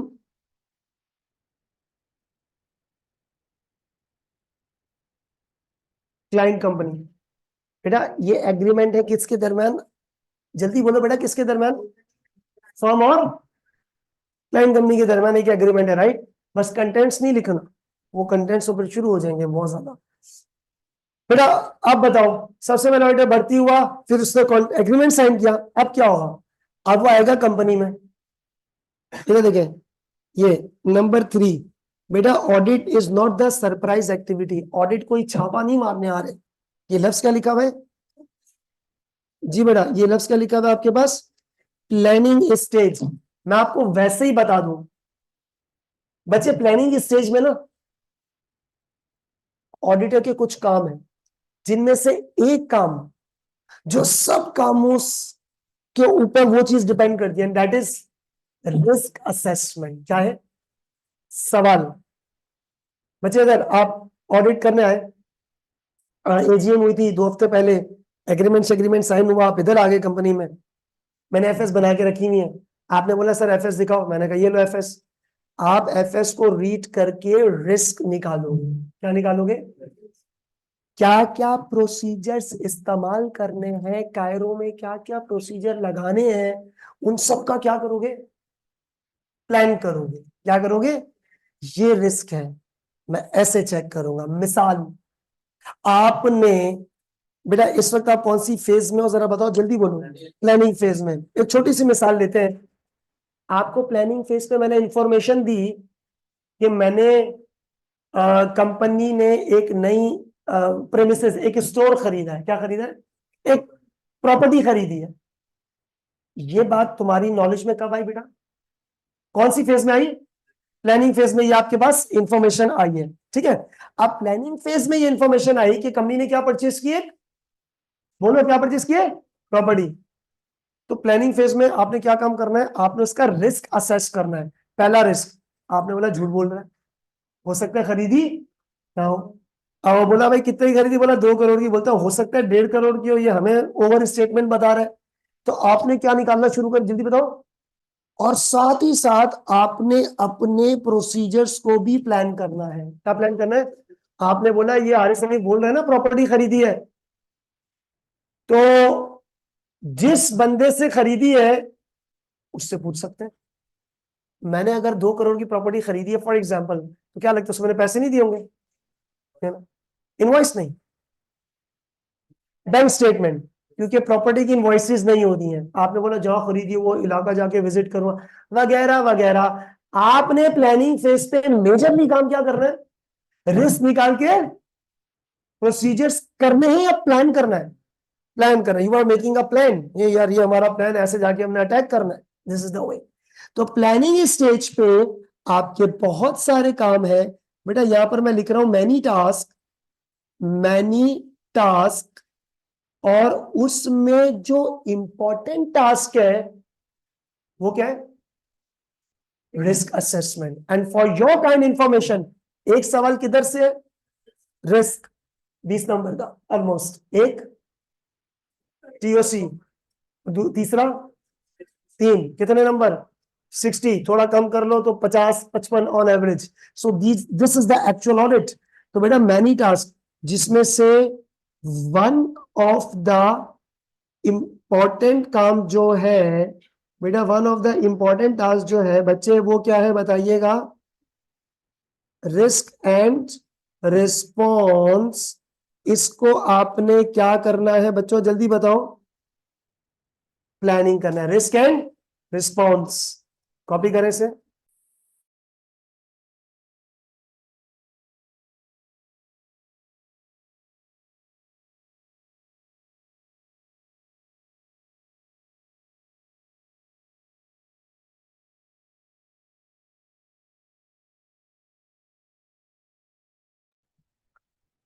जी बच्चे ऑडिटर क्या हुआ जल्दी बताएं, अपॉइंट हुआ, उसके बाद वो ऑडिट एंगेजमेंट लेटर बना, फिर उसके बाद प्लानिंग में अच्छा क्या काम है, बोलो बहुत सारे काम है। मेन काम क्या है, रिस्क और रिस्पॉन्स को, अच्छा रिस्पॉन्स का मतलब पता है क्या, प्रोसीजर्स को प्लान करना। यानी कि इधर आप प्लान कर रहे हो, क्या कर रहे हो, और फिर जाकर आप अटैक करोगे। नंबर 4, मोअज़्ज़ज़ ख़वातीन व हज़रात, बेटा नंबर 4 में देखो लिखा क्या, पहले ये बताओ। इसमें 2 चीजें होती हैं, वेरी गुड, एक है टीओसी और दूसरा क्या है, दैट्स इट। तो असल असल कहानी पता है क्या है, प्लानिंग टीओसी सब्सटेंटिव। अरे और आसान करता हूं, छोड़ इधर इधर इधर, तो बच्चे इधर एक सेकंड, मुझे आंसर करना प्लीज, और not a calculation paper theory, answer करो। ये क्या है, क्या परफॉर्म करते हैं ऑडिटर, और आसान करते हैं, प्लानिंग पे ऑडिटेड टीओसी और सब्सटेंटिव का ही प्लान कर रहा होता है। किसका प्लान कर रहा है? अबे भाई जो प्लान करेगा उसी को इंप्लीमेंट करेगा ना। तो प्लानिंग फेज पे एक ऑडिटर भाई क्या कर रहा है? टीओसी और सब्सटेंटिव का। अब एक सेकंड, थोड़ा सा इंटेलेक्चुअल लेवल यूज करना। मैंने आपको ये 3 टॉपिक अगर पढ़ाने हैं तो पहला कौन सा पढ़ाना चाहिए? नहीं, टीओसी, सब्सटेंटिव, फिर प्लानिंग। पूछो क्यों? आज आप मुझे बोल रहे हो सर टीओसी का प्लान करो, मुझे आता ही नहीं है, तो कैसे प्लान करूंगा? तो जब हम लोग सीख जाएंगे, जब हम लोग क्या करेंगे, सीख जाएंगे, तो फिर आप इसका क्या करोगे? प्लान आउट करोगे बाद में। इसका आपने क्या करना है? प्लान कर। तो बेटा मेरी बात सुने, अगर मैं इस वक्त प्लानिंग फेज में हूं, किसमें हूं? आपने मुझे बोला सर सब्सटेंटिव को प्लान करो, आना चाहिए ना। तो ठीक है, तो दिस इज द वे। तो कि कौन सा टॉपिक पहले पढ़ाना है, कौन सा बाद में पढ़ना, तो खैर सारे ही है। ये हो गया बेटा प्लानिंग टीओसी सब्सटेंटिव, राइट। उसके बाद एरो मार के बेटा लिखिएगा क्या लिखा है, ये क्या है? नहीं वो तो है, रिव्यू स्टेज तो है, वो तो लिखा है, पर क्या है उसको रिव्यू। जैसे मैं आपको एक छोटी सी मिसाल दूं, हमाद खान कौन सा वाला रिपीट करना है बता दो बच्चे, मैं वो रिपीट कर देता हूँ, मसला ही नहीं है। ऑनलाइन बच्चे बेटा क्या रिपीट करना कहा है आपने? अरे बेटा रिव्यू क्या होता है, सुने इधर, थर्ड वन, ये प्लानिंग। अच्छा, प्लानिंग का मतलब ये होता है, हमारा देखो जब एक ऑडिटर अपॉइंट हो गया ना, तो उसको अपने काम को प्लान करना है। ये नहीं है कि आप कंपनी में गए और बोला ला भाई ट्रायल बैलेंस दिखा, नहीं, you have to read the financial statements, make the plan accordingly. जिस तरह बच्चा सवाल सॉल्व करता है ना कंसोलिडेशन का, तो आपने पहले सवाल रीड किया, आपने प्लान किया, पहले गुडविल निकालूंगा, फिर ये फिर ये फिर ये, इस तरह चीजें। तो you are actually planning your TOC and substantive, ठीक है ना। तो ये पूरा का पूरा तरीकेकार है, बट ऐसे डन है ना, प्लानिंग टीओसी सब्सटेंटिव। नेक्स्ट ये क्या है, व्हाट इज दिस? ऑडिट में पता है क्या था, सपोज करो आप सारे बच्चे ऑडिट टीम हो, ठीक है। आपको बोला एनसीए चेक करो, आपको बोला पेबल चेक करो, आपको बोला रिसीवेबल चेक करो, आपको बोला सेल चेक करो। इस तरह ऑडिट टीम में ड्यूटीज क्या हो जाएंगी? टीम है ना, टीम, कोई बॉलर होता है, कोई बैट्समैन होता है, कोई फील्डर अच्छा होता है, तो टीम में ड्यूटीज एंड रिस्पॉन्सिबिलिटीज एलोकेट करना है। अब सपोज टीओसी सब्सटेंटिव सब हो गया, हाँ मैं आप लोग का सीनियर, आपने एनसीए चेक किया, सबूत इधर रख दिए इसने, पेबल चेक किया, सबूत रख दिए इसने इधर, सेल वगैरह चेक किया, इधर सबूत रख दिए इसने।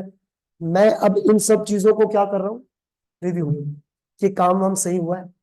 यानी कि इन शॉर्ट वर्ड्स अगर मैं आपको यूं समझाऊं रिव्यू, आज सपोज करो पेपर दे रहे हो, पर आपका पेपर 15 मिनट पहले कंप्लीट हो गया, सर कैसी बातें कर रहे हैं आप, होता ही नहीं है। होता है? नहीं होता।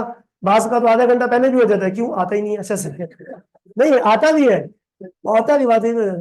अच्छा चलो आपको आता है, आपने पूरा कर लिया, 15 मिनट पहले आपका पेपर कंप्लीट हो गया। एक बच्चा क्या, एक्सक्यूज मी, तुमने अपना काम पूरा, आप उस 15 मिनट में क्या कर सकते हो? रिव्यू, यार ये काम हम सही हुआ या नहीं। Review is the finalisation stage. अच्छा ये तो मैंने आपको रिव्यू का एक पहलू बताया, रिव्यू में और भी अदर चीजें हैं, लेकिन वो इधर अभी हम डिस्कस नहीं कर सकते। और उसके बाद बेटा अल्टीमेटली क्या आ जाता है?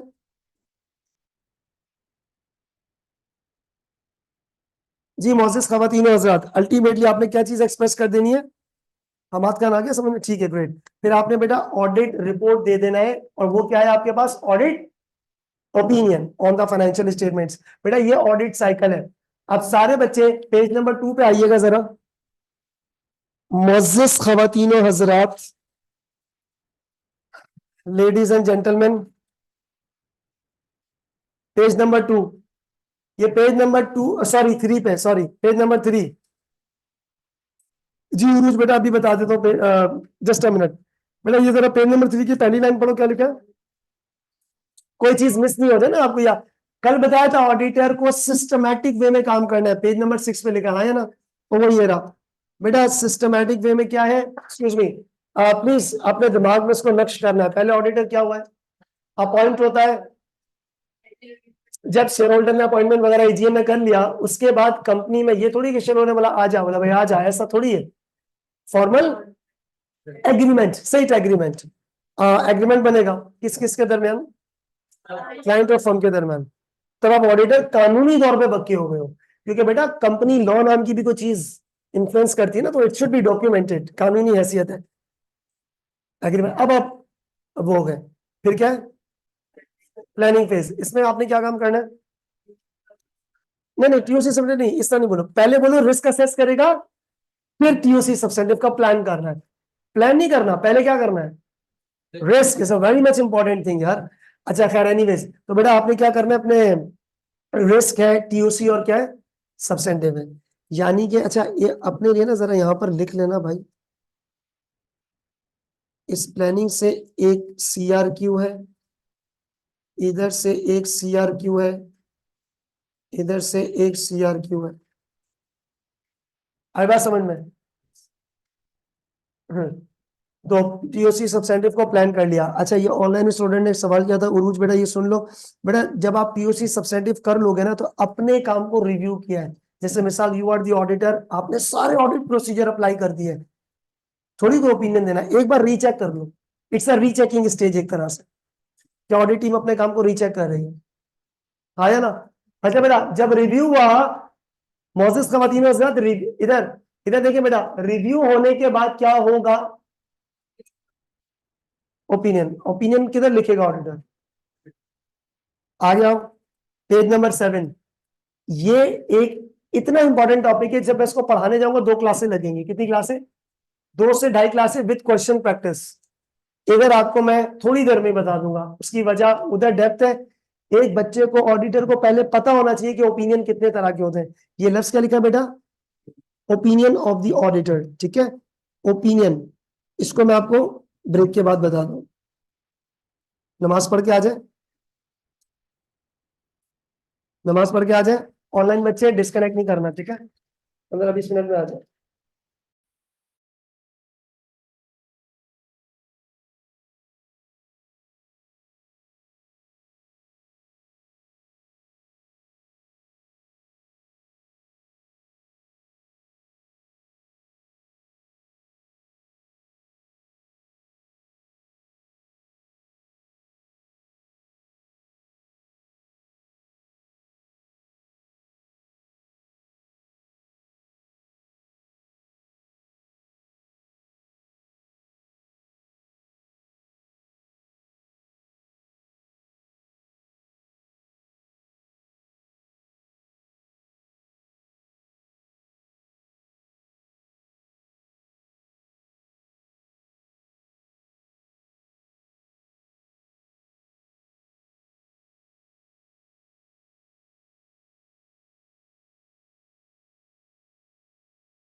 जी बेटा आप कौन? बेटा कौन? अरे जोर से बोलो, आहिस्ता। जी हु आर यू पीपल? बेटा ऑनलाइन बच्चे जल्दी से आप लोग भी बताएं आप कौन है? सो तो नहीं गए, जाग रहे ना? क्या? नहीं नहीं, वापस आ जाए बेटा कराची में। जाग रहे हो? You all are here?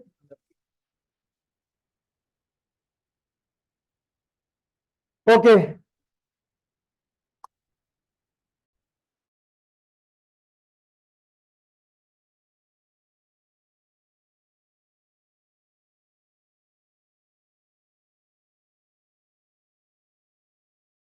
जी देखें बच्चों इधर, ऑडिट साइकिल जरा जल्दी से रिपीट करें। वो क्या था आपके पास? पहले अपॉइंटमेंट हुई है, फिर इंगेजमेंट लेटर बना है, उसके बाद प्लानिंग में आपने क्या काम किया है? मेजरली आपने किया है बेटा रिस्क असेसमेंट, और उसके बाद बेटा आपने क्या किया था? टीओसी और सब्सटेंटिव, टीओसी और सब्सटेंटिव, राइट? हाँ या ना भाई? हाँ या ना? प्लानिंग, टीओसी, और फिर उसके बाद था रिव्यू। बेटा रिव्यू का मतलब होता है अपने ही काम को रीचेक करना, एंड देन ऑडिट रिपोर्ट। अब आ जाओ बेटा last, excuse me, the most important thing, why? Because यहां पर आपको, अगर मैं पहली इनिशियल लेवल पे ऑडिटर को पता होना चाहिए कि वो किस किस किस्म की सजा दे सकता है। सजा मतलब ओपिनियन। बेटा ये क्या लफ्ज लिखा है? ओपिनियन। एक ओपिनियन होता है जिसको प्यार से बोलते हैं ये, क्या बोलते हैं? Unmodified opinion. अच्छा बेटा इसको ना आपने लाइन ड्रॉ करनी है, लेफ्ट साइड वाले को कम मार्जिन देना है, राइट साइड वाले को ज्यादा। बेटा ये क्या लिखा हुआ है जल्दी बताओ, और इसका मतलब क्या है? अनमॉडिफाइड ओपिनियन का मतलब होता है ये, क्या मतलब होता है? ये नहीं, क्लीन ओपिनियन। क्या बोलेंगे बेटा? अगर एक ऑडिटर कहता है कि फाइनेंशियल स्टेटमेंट्स में वो नहीं है, नहीं नहीं एरर नहीं बोलो, इट्स ओके। क्या बोलेंगे भाई? एरर एरर नहीं बोलना, क्या बोलना है? हाँ जी, material statement. I do repeat again, एक ऑडिटर ने देखा फाइनेंशियल स्टेटमेंट्स में वो नहीं है, कौन नहीं है? Material statement. तो ऑडिटर का अल्फाज कुछ यूं होगा, इन आर ओपिनियन या in my opinion financial statements are true and fair. अल्फाज का इस्तेमाल करेंगे, in our opinion financial statements are. अगर एक ऑडिटर ने ये वाले अल्फाज अदा किए ना, तो उसको बोलते हैं ये, क्या बोलेंगे? ये नहीं, अनमॉडिफाइड। क्या बोलेंगे? अनमॉडिफाइड या फिर क्लीन ओपिनियन। तो इसमें ये होगा, इसका मतलब ये होता है फाइनेंशियल स्टेटमेंट्स आर क्या बेटा? True and fair.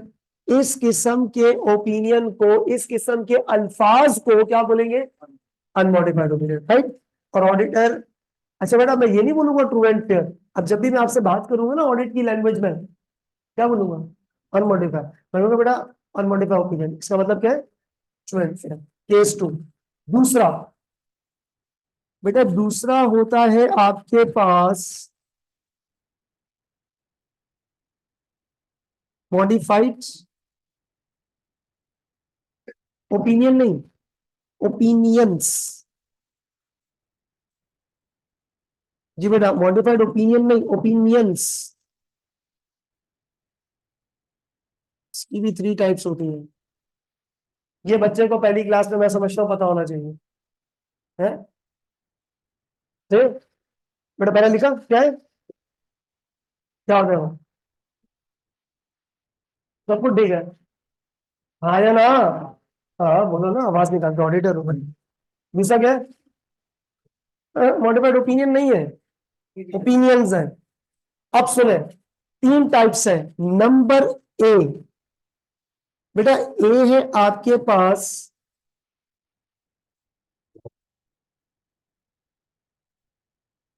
ये क्या लिखा है बेटा? कोई बात, वेट करना, wait. Qualified opinion, 1 minute wait कीजिएगा। दूसरा मैंने ये लिखा है, मुझे जरा पढ़ के बताओ पहले।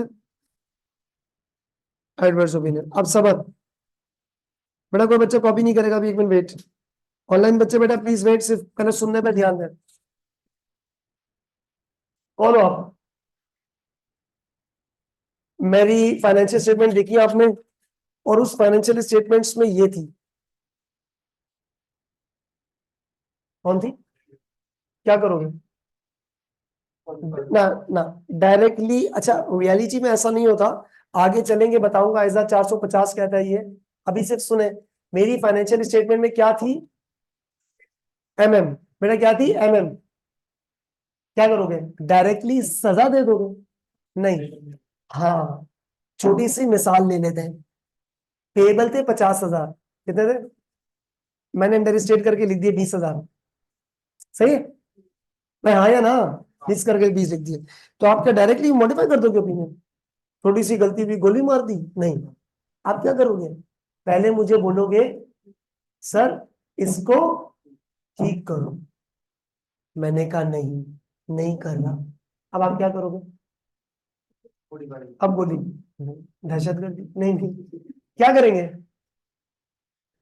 नहीं, आयजा पता है क्या कहता है? पहले आप मुझे बोले सर आपने ये गलत लिखी है फिगर, इसको ठीक करें। मैं ठीक नहीं कर रहा, तो आप मुझे एक्सप्लेन करोगे सर आप ये ठीक नहीं कर रहे। मैंने कहा ठीक नहीं कर रहा, आपने बोला नहीं नहीं आप ठीक नहीं कर रहे हैं। मैंने कहा नहीं कर रहा है ठीक, तो फिर आप मुझे एक्सप्लेन करोगे सर हम ये वाले ओपिनियन दे सकते हैं। मैंने कहा ओके ओके सॉरी, मैंने ठीक कर दी, गलती ठीक। अब आप कौन सा ओपिनियन दोगे? अनमोडिफाइड ओपिनियन है, तो पूरे एक स्टेप्स होते हैं। पहले सामने वाले ने गलती की है तो उसको समझाएं, उसको उसकी सजा याद दिलाएं, वो समझता है तो ठीक है। अब मैंने आपसे बोला मैं ठीक नहीं कर रहा, जा तेरे से जो होता है कर ले, तो अब आप कौन सा ओपिनियन दोगे? अब जरा वेट कीजिएगा बेटा, मॉडिफाइड में भी मैंने आपसे क्या कहा है, कितने ओपिनियंस है? 3। पहला क्या है? अब एक काम करते हैं, एग्जाम्पल से समझते हैं। प्लीज इसको ज्यादा लंबा मत करना, वरना टॉपिक शुरू हो जाएगा तो मुझे रोकना भी मुश्किल हो जाएगा। 2 घंटे का टॉपिक है ये, उससे भी ज्यादा था। क्वालिफाइड ओपिनियन मेरे फाइनेंसियल्स में आपने देखी, उसमें ना रिसीवेबल में मसला था। क्या मसला था? बाकी सब सही था। एमएम थी किधर? एमएम थी रिसीवेबल। शायद लास्ट क्लास में किसी बच्चे ने ये सवाल भी किया था। तुमने किया था सवाल? देखो मुझे याद है, ये सुनना। तो आपने मुझसे बोला सर आरिस आपके रिसीवेबल्स में गड़बड़ है। सॉरी गड़बड़ नहीं है, क्या है? मल्टीपल मिसस्टेटमेंट है, ठीक करो। मैंने कहा नहीं, आपने बोला मैंने नहीं कर रहा यार। जो आप ओपिनियन क्या दोगे? इन आर ओपिनियन सिवाय रिसीवेबल के एफएस ट्रू एंड फेयर। तो आपने ओपिनियन में क्या लिखा? In our opinion except for receivables financial statements are, मतलब आई बात समझ में? यानी कि आपने पूरी फाइनेंशियल स्टेटमेंट्स पे दाग नहीं लगाया है, आपने क्या बोल दिया है? पर्टिकुलर। अच्छा दो भी हो सकता है, सपोज रिसीवेबल के साथ कैश एंड बैंक भी खराब था, क्या लिखा? Except for cash and bank and receivable financial. Clear? इस तरह के ओपिनियन को अनमॉडिफाई नहीं बोलते, क्या बोलते? मॉडिफाई के अंदर भी क्वालिफाइड। तो इसमें बोला जाएगा except for dash financial statements are क्या? True and fair. हाँ या ना? क्वालिफाइड ओपिनियन इसको बोलते हैं, हाँ या ना? Case 2, case 2। अब ये मैंने सुने, अब लिख रहे तो सही है, लेकिन मैं जरा बोल रहा हूँ, सुनने पे फोकस करना, फिर मैं टाइम दूंगा कॉपी का। अच्छा सपोज आपने एफएस देखी, क्या देखी? रिसीवेबल खराब थे। क्या खराब थे? आगे बड़े, पेबल भी damage, property plant and equipment भी खराब, सेल खराब, ये खराब। आपने मुझे बोला सर आपका तो दिमाग खराब है, पूरी फाइनेंशियल स्टेटमेंट खराब है। क्या खराब है? अब आप क्या करोगे? अब आपने ओपिनियन पता है क्या देना है? आपने ओपिनियन देना है in our opinion financial statements are not true and fair. ऊपर आपने किसको क्या बोला था? आपने इसके अलावा सब ठीक है, यानी कि सपोज रिसीवेबल, तो इसका मतलब क्या है कि रिसीवेबल खराब है, बाकी इसको क्वालिफाई कहते हैं। सेकंड क्या लिखा हुआ है? कौन सा खतरनाक है इन दोनों में से? एडवर्स खतरनाक है। इसमें ऑडिटर क्या बोलेगा? In our opinion financial statement पूरी एफएस को ही आपने खराब, ने बोला ये खराब ही फाइनेंशियल स्टेटमेंट है, राइट? तो इसको बोला जाएगा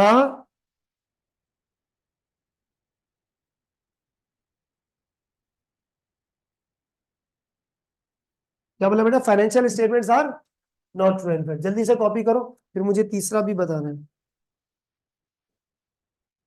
यार ये जो है ना एक्सेप्शंस कितनी ले सकते हैं, इसके ऊपर आइजा 705 है। क्या है वो? लेटर ऑन, अभी शुरू करेंगे फिर मसला। फिर मैं आपको बोलूंगा बेटा अगर मटेरियल है तो ये, परवेजिव है तो ये, फिर आपको परवेजिव बताना पड़ेगा। अच्छा, इस बच्चे का सवाल वैलिड है, सर ये क्वालिफाइड ओपिनियन कब देंगे? ये तो मैंने पढ़ाना ही नहीं आज, ये तो पता नहीं कितनी क्लासों के बाद का काम है। इस वक्त ये पढ़ाने ये ओपिनियन होता है। ये 3 सजाएं हैं। पहली सजा क्या है? क्वालिफाइड है। दूसरी सजा क्या है? तीसरी सजा कुछ और, तो वो हम बाद में बताएंगे। ये दफा 705 के तहत कौन सी सजा आपको बाद में दी जाएगी, अभी नहीं।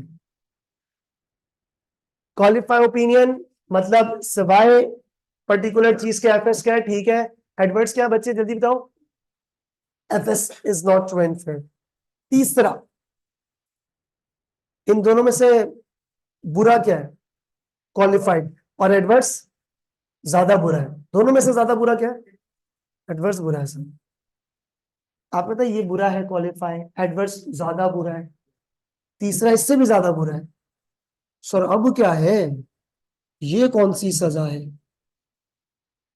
बेटा ये लफ्ज क्या लिखा पहले बताइएगा? Disclaimer opinion. हाँ जी मोअज़्ज़िज़ ख़वातीन व हज़रात, लेडीज एंड जेंटलमैन, सबसे डेंजरस ओपिनियन क्या होगा? सर इससे बुरा क्या हो सकता है? इसमें क्या लिखा हुआ है? Financial statements not true and fair. इससे ज्यादा बुरा क्या होगा? इससे ज्यादा बुरा बताता हूं क्या है। डिस्क्लेमर, हाँ हम ऑडिट नहीं कर रहे, नहीं नहीं ये नहीं, आदत तो इसने सही बोला है। इसमें ऑडिटर ने ये बोलना है in our opinion there is no opinion. हाँ इसको ऑडिटर पता है क्या बोलेगा? सुने अल्फाज ऑडिटर के ये होंगे, we are unable to express any opinion. हम कोई ओपिनियन ही, यानी मैं माइक पकड़ के आपके पास आया, योर कमेंट, आपने क्या बोला? नहीं नहीं वो गैर नहीं, पूरा का पूरी सिचुएशन एनालाइज करने के बाद आपने बोला नो कमेंट्स। इंतहाई दर्जे का खतरनाक ओपिनियन। इसकी वजह जरा सुने क्या है इस, अच्छा ये बहुत एक्सट्रीम केस है, क्या है ध्यान से सुनना। अगर एक कंपनी का ये वाला ओपिनियन आ गया ना डिस्क्लेमर, तो उस कंपनी के शेयर प्राइस इधर 2 रुपए गिरते, इधर 10 रुपए, इधर 100 रुपए गिर जाएंगे। इतना डेंजरस है। उसकी वजह क्या है? ऑडिटर क्यों ऐसा लिखेगा? अच्छा पहले मैं लिख देता हूं यहां पे, ऑडिटर इज नॉट एक्सप्रेसिंग, बेटा अल्फाज क्या लिखा है? अंडरलाइन मैंने क्या लिखा हुआ है? एनी ओपिनियन, कोई भी ओपिनियन नहीं दे रहा ऑडिटर। 1 मिनट बच्चे मुझे आंसर करना है, 1 मिनट रुकना बेटा सर। हाँ financial statement true and fair है? पता नहीं, ये बोलो पता नहीं। Sir no opinion. क्या फाइनेंशियल स्टेटमेंट्स गलत है? No opinion. यानी कि शेयर होल्डर को यहां पर ये पता है कि रिसीवेबल गलत है, बाकी सब सही है। इधर शेयर होल्डर को पता है एफएस गलत है, इधर इन्वेस्ट नहीं करना मतलब गलत एफएस है, और इधर शेयर होल्डर को क्या पता है? कुछ पता ही नहीं है। और ये इतना डेंजरस है। उसकी रीजन क्या है सुने, व्हाट हैपेंड। आप आए, हु आर यू, जल्दी बोलो। आप आए, आपने मुझे बोला सर एनसीए रजिस्टर दो, मैंने कहा अभी देता हूँ। वो यार वो भूल गया, इधर उधर वो टोपी ड्रामे।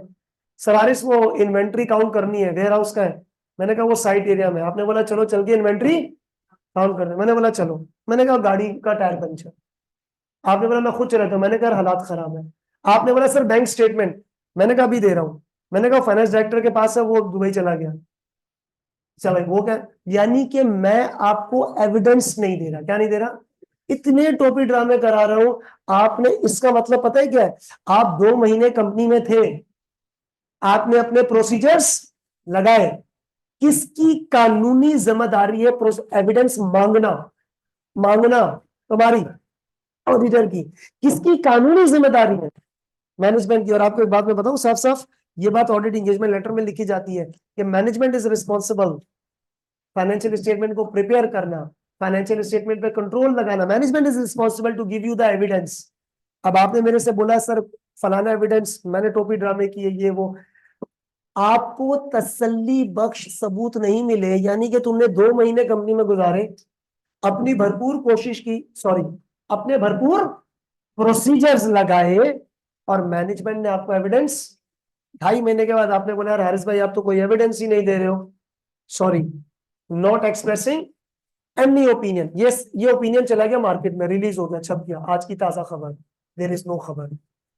हाँ ये है ना आज की ताजा खबर, नो खबर, कोई ओपिनियन नहीं है। मेरे मतलब किसके ऊपर ब्लेम जाएगा, ऑडिटर पे, मैनेजमेंट पे? पूरा मैनेजमेंट का इमेज खराब होगा। क्यों? क्योंकि सबको पता है पब्लिक लिस्टेड कंपनी है ना, तो news is Awami news, public news कहलाती है ना ये। तो सर पब्लिक को ये पता है कि ऑडिटर ने वहां पर गया, प्रोसीजर लगाए, मैनेजमेंट ने सबूत, क्या इंप्रेशन जाएगा दुनिया वालों की नजर में? दुनिया वाले मतलब जो शेयर होल्डर है कि भाई आपने मुझे बोला सबूत दो, मैं नहीं दे रहा, क्यों? यकीनन कुछ ना कुछ गड़बड़ होगी या फ्रॉड हो गया, कुछ के रीजंस है। So this is the extremist level. So why auditor will be expressing such kind of opinion? बेटा why? Because of, अच्छा एक मिनट, हाँ एक मिनट वेट बेटा, because of lack of evidence नहीं बोलेंगे, हम बोलेंगे lack of sufficient and appropriate evidence. Wait करना, वेट वेट लिखना नहीं, बिकॉज ऑफ क्या लिखा मैंने, सबर, हाँ ये कॉपी मत करना अभी, एक मिनट, सफिशिएंट, और दूसरा क्या लिखा मैंने, उर्दू में बोलूं तो ठोस सबूत नहीं है। एक मिनट वेट करना बेटा, ये क्या लिखा है, लैक ऑफ व्हाट, ठोस सबूत नहीं। मिसाल, मिसाल गौर से सुनो, आपने बोला हारिस भाई ये प्रॉपर्टी किसकी है, मैंने कहा भाई मेरी है, कंपनी के नाम पर है, क्या फोटोज देखोगे? हाँ, तुम्हारे सामने 2 ऑप्शन रखता हूँ, फोटोकॉपी, ओरिजिनल। ओरिजिनल, यार आप किसी भी जगह जाते हो, बैंक, एयरपोर्ट, पासपोर्ट ऑफिस, वो ओरिजिनल एनआईसी देखते हैं, ओरिजिनल एनआईसी देखते हैं, चेहरा देखते हैं, वापस कर देते हैं, यही होता है ना? हाँ है ना? आपने मुझसे बोला हारिस भाई इसके ओरिजिनल डॉक्यूमेंट्स दिखाओ, मैंने कहा ओरिजिनल डॉक्यूमेंट्स तो इधर उधर हो गए, मैंने आपको फोटोकॉपी दिखा दी, क्या दिखा दी? वो भी मोबाइल पे पिक्चर खींची हुई थी, आधी ब्लर थी, चाय गिरी थी उस पर। सवाल, एविडेंस तो है लेकिन तसल्ली बख्श नहीं है। उर्दू का तर्जुमा यूज करो, तसल्ली बख्श नहीं है, अंग्रेजी में क्या बोलेंगे? तुम्हारे दिल को नहीं लग रहे सबूत। केस 2, आपने बोला सर हारिस मुझे कस्टमर से कॉन्फर्मेशन करनी है। Now there are 2 options. Number 1 आइजा का ऑप्शन, राइटिंग में भेजो, कैसे भेजो? आपने बोला सर हारिस मुझे आपके कस्टमर को खत लिखना है कि रिसीवेबल का बैलेंस कंफर्म करना है। मैंने कहा क्या लेटर लिखेगा, मैं फोन पे बात कराता हूँ, ये लो नंबर मिला के भी मैं दे रहा हूँ। आपने बोला कस्टमर का नंबर, मैंने बोला नहीं मैं मिला के दे रहा हूँ, वो मेरा ही कोई बंदा वो पीछे खड़ा होकर बोला हाँ इतना ही बैलेंस है। हाँ या ना? सवाल, इज इट पॉसिबल? एविडेंस तो है लेकिन ये भी क्या नहीं है, तसल्ली बख्श नहीं है। फिर आपने बोला सर मुझे इन्वेंट्री काउंट करनी है, ध्यान से सुनना, क्या काउंट करनी है? मैंने कहा हमारा वेयर हाउस जो है ना वो उधर कश्मीर पे, वहां बर्फबारी हो रही है, आप जा नहीं सकते। चलो सही है, इसका ऑप्शन क्या है, क्या करेंगे? वेरी गुड, और ये कोविड में होता था, ये कोविड में होता था। वेट करना, क्या उस वेयर हाउस में, वहां जहां पे भी जिस लोकेशन पे वेयर हाउस में इन्वेंट्री है, क्या वहां पर कोई शख्स मौजूद तो होगा ना? आपने बोला सर इन्वेंट्री काउंट करनी है, मैंने कहा ओके, कैसे काउंट करोगे जरा बताना? अच्छा you can not physically move there, seriously वहां पे बर्फबारी हो रही है, हालात खराब है, कुछ भी आप नहीं जा सकते, क्या करेंगे? ऑनलाइन कैसे चेक करोगे? अब ऑनलाइन में भी there are 2 options, there are 2 option, सुनना जरा। नंबर 1, मैंने आपको ये बोला, मैंने बोला ऑडिटर बात सुन, मैं अपने वहाँ वेयर हाउस के बंदे को बोलता हूँ वहां पे ना मोबाइल से वीडियो रिकॉर्ड करके मुझे वीडियो भेज देगा। हाँ चलो ठीक है। दूसरा ऑप्शन, आपने बोला नहीं मैं कल 3 बजे लाइव ऑनलाइन कनेक्ट होना चाहता हूँ, कौन सा ज्यादा अप्रोप्रिएट है? क्यों? वो रिकॉर्डेड वीडियो में एडिटिंग भी हो सकती है, टेम्पर्ड भी हो सकता है, लाइव में आप खुद बोलोगे भाई कैमरा यहाँ घुमाओ, यहाँ करो, ये करो, हाँ है ना? तो यू कैन काउंट। और कोविड में इसी तरह इन्वेंट्री काउंटिंग होती थी, क्या होती थी? इन्वेंट्री काउंटिंग कोविड में इसी तरीके से होती थी कि वो जैसे अलाउड नहीं था कहीं जाना, तो वो क्या कैमरे से बोला भाई कोई ना कोई तो मौजूद होगा ना, तो वहां पे आप ऑनलाइन कॉन्फ्रेंस से कनेक्ट करें एंड देन लाइव आपने विजिटिंग कर ली, चेक कर लिया। सवाल सवाल सवाल, आपने मुझे बोला सर हारिस आपकी इन्वेंट्री में कितने यूनिट्स हैं, मैंने कहा 500। आपने बोला मुझे गिनती करनी है, मैंने कहा छोड़ तस्वीर खींच के भेजता हूँ। एविडेंस तो है लेकिन क्या नहीं है, दिल को नहीं लग रहे। तो जब एक ऑडिटर को तसल्ली बख्श एविडेंस, और मजे की बात, अभी ये सिर्फ कितने अल्फाज हैं, सफिशिएंट और अप्रोप्रिएट, आगे चलेंगे, पूरा पेज है इसके ऊपर और यही सवालात एप्लीकेबल हो रहे होते हैं। तो आसान लैंग्वेज में आप ये समझे, ऑडिटर को क्या नहीं मिल रहे, तसल्ली बख्श सबूत नहीं है। तो आपने बोला बैंक स्टेटमेंट मैंने फोटोकॉपी दी, प्रॉपर्टी के कागजात वो भी फोटोकॉपी, कस्टमर से बात नहीं करने दे रहा, और आपने बोला सर आपने जितने भी मुझे 50 एविडेंस भी दिए ना, मुझे एक पर भी तसल्ली नहीं हो रही, लिहाजा क्या दे दिया डिस्क्लेमर में। आपने क्या बोलना है, अल्फाज क्या होंगे, due to lack of sufficient and appropriate audit evidence we are unable to express any opinion. का मतलब सही ओपिनियन, सही है एफएस, नहीं पता, गलत है, इतना बड़ा सस्पेंस अकाउंट है, कुछ भी नहीं पता, ऐसा कॉपी करें जल्दी से, जल्दी जल्दी कॉपी करें। अच्छा बच्चों, ये हैंडआउट नंबर 2 भी अपने पास रख लेना जरा, अगली क्लास के लिए पहले से दे दिया, इसको रख लीजिएगा।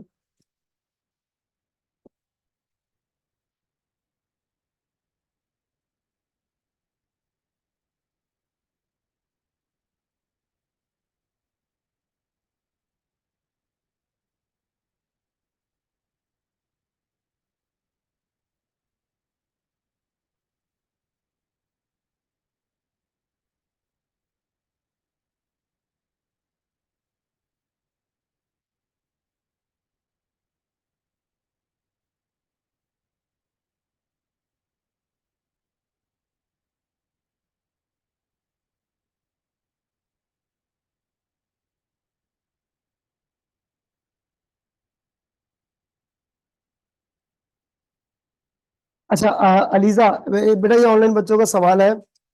पहले तो सफिया आप कह रहे हैं नेक्स्ट क्लास का बता दें, 4 होंगी वीक में। यस यस बेटा, इंशाल्लाह 4 होंगी। वो चौथी क्लास का टाइम मंडे को ही बताऊंगा, मतलब अभी जो क्लास है वो मंडे को ही होगी। मंडे के बाद नेक्स्ट क्लास ट्यूसडे को होगी, या तो सुबह 9 बजे या 3 बजे, वो भी बात करनी है सर से मुझे। वेट, अच्छा और दूसरा अलीजा बेटा बात सुनो, why management will not give evidence. बेटा मुझे बताओ मैनेजमेंट एविडेंस क्यों नहीं देगी, यकीनन कुछ गड़बड़ होगी डेफिनेटली। आपने मुझसे कोई एविडेंस मांगा, मैं अगर कोई गड़बड़ नहीं है तो ये लो एविडेंस, यकीन कुछ गड़बड़ ही होगा ना, तभी तो मैंने एविडेंस नहीं देना वो। ठीक है बेटा, इज इट डन, है ना, बात समझ में आई है। कितने ओपिनियन है जल्दी बोलो, 2, पहला नहीं, 2 2 2 2 बेटा 3 कहा सकते, 2। पहला क्या है, दूसरा अनमॉडिफाई क्या होता है, ऑल सेट्स है, ऑल इज वेल, बिल्कुल क्लीन ओपिनियन। फनेसमेंट ट्रू एंड फेयर, दूसरा क्या है, मॉडिफाइड। मॉडिफाइड में क्या, मॉडिफाइड कब देते हैं, जब कुछ गड़बड़ होती है। अगर 1-2 जगह पे गड़बड़ है क्वालिफाई, माने मतलब इसके अलावा सब सही है। एडवर्स, पूरी एफएस खराब। डिस्क्लेमर, ऑडिटर कह रहा है आई एम नॉट खेलिंग, मैं नहीं खेल रहा, आई एम नॉट प्लेइंग, कह रहा नो कमेंट्स। अब इज इट डन। अच्छा, ऑडिटर एक सिस्टमैटिक अप्रोच से काम करता है। पहले ऑडिटर अपॉइंट होता है, एंगेजमेंट लेटर है, प्लानिंग टीओसी सब्सटेंटिव, प्लानिंग में रिस्क है, टीओसी, और फिर अपने ही काम को रिव्यू करके ओपिनियन जो भी आपको समझ में आता है इसमें ओपिनियन आपको देना, यस और नो। अब पेज नंबर 5 यहां से बेटा हम अगली क्लास में कंटिन्यू करेंगे। अब आप लोग बच्चे जाइए बेटा, नेक्स्ट क्लास कब है, मंडे को 12 से 3, और इंशाल्लाह मंडे को आपको मैं चौथी क्लास का टाइम बता दूंगा। ठीक है, खुदा हाफिज।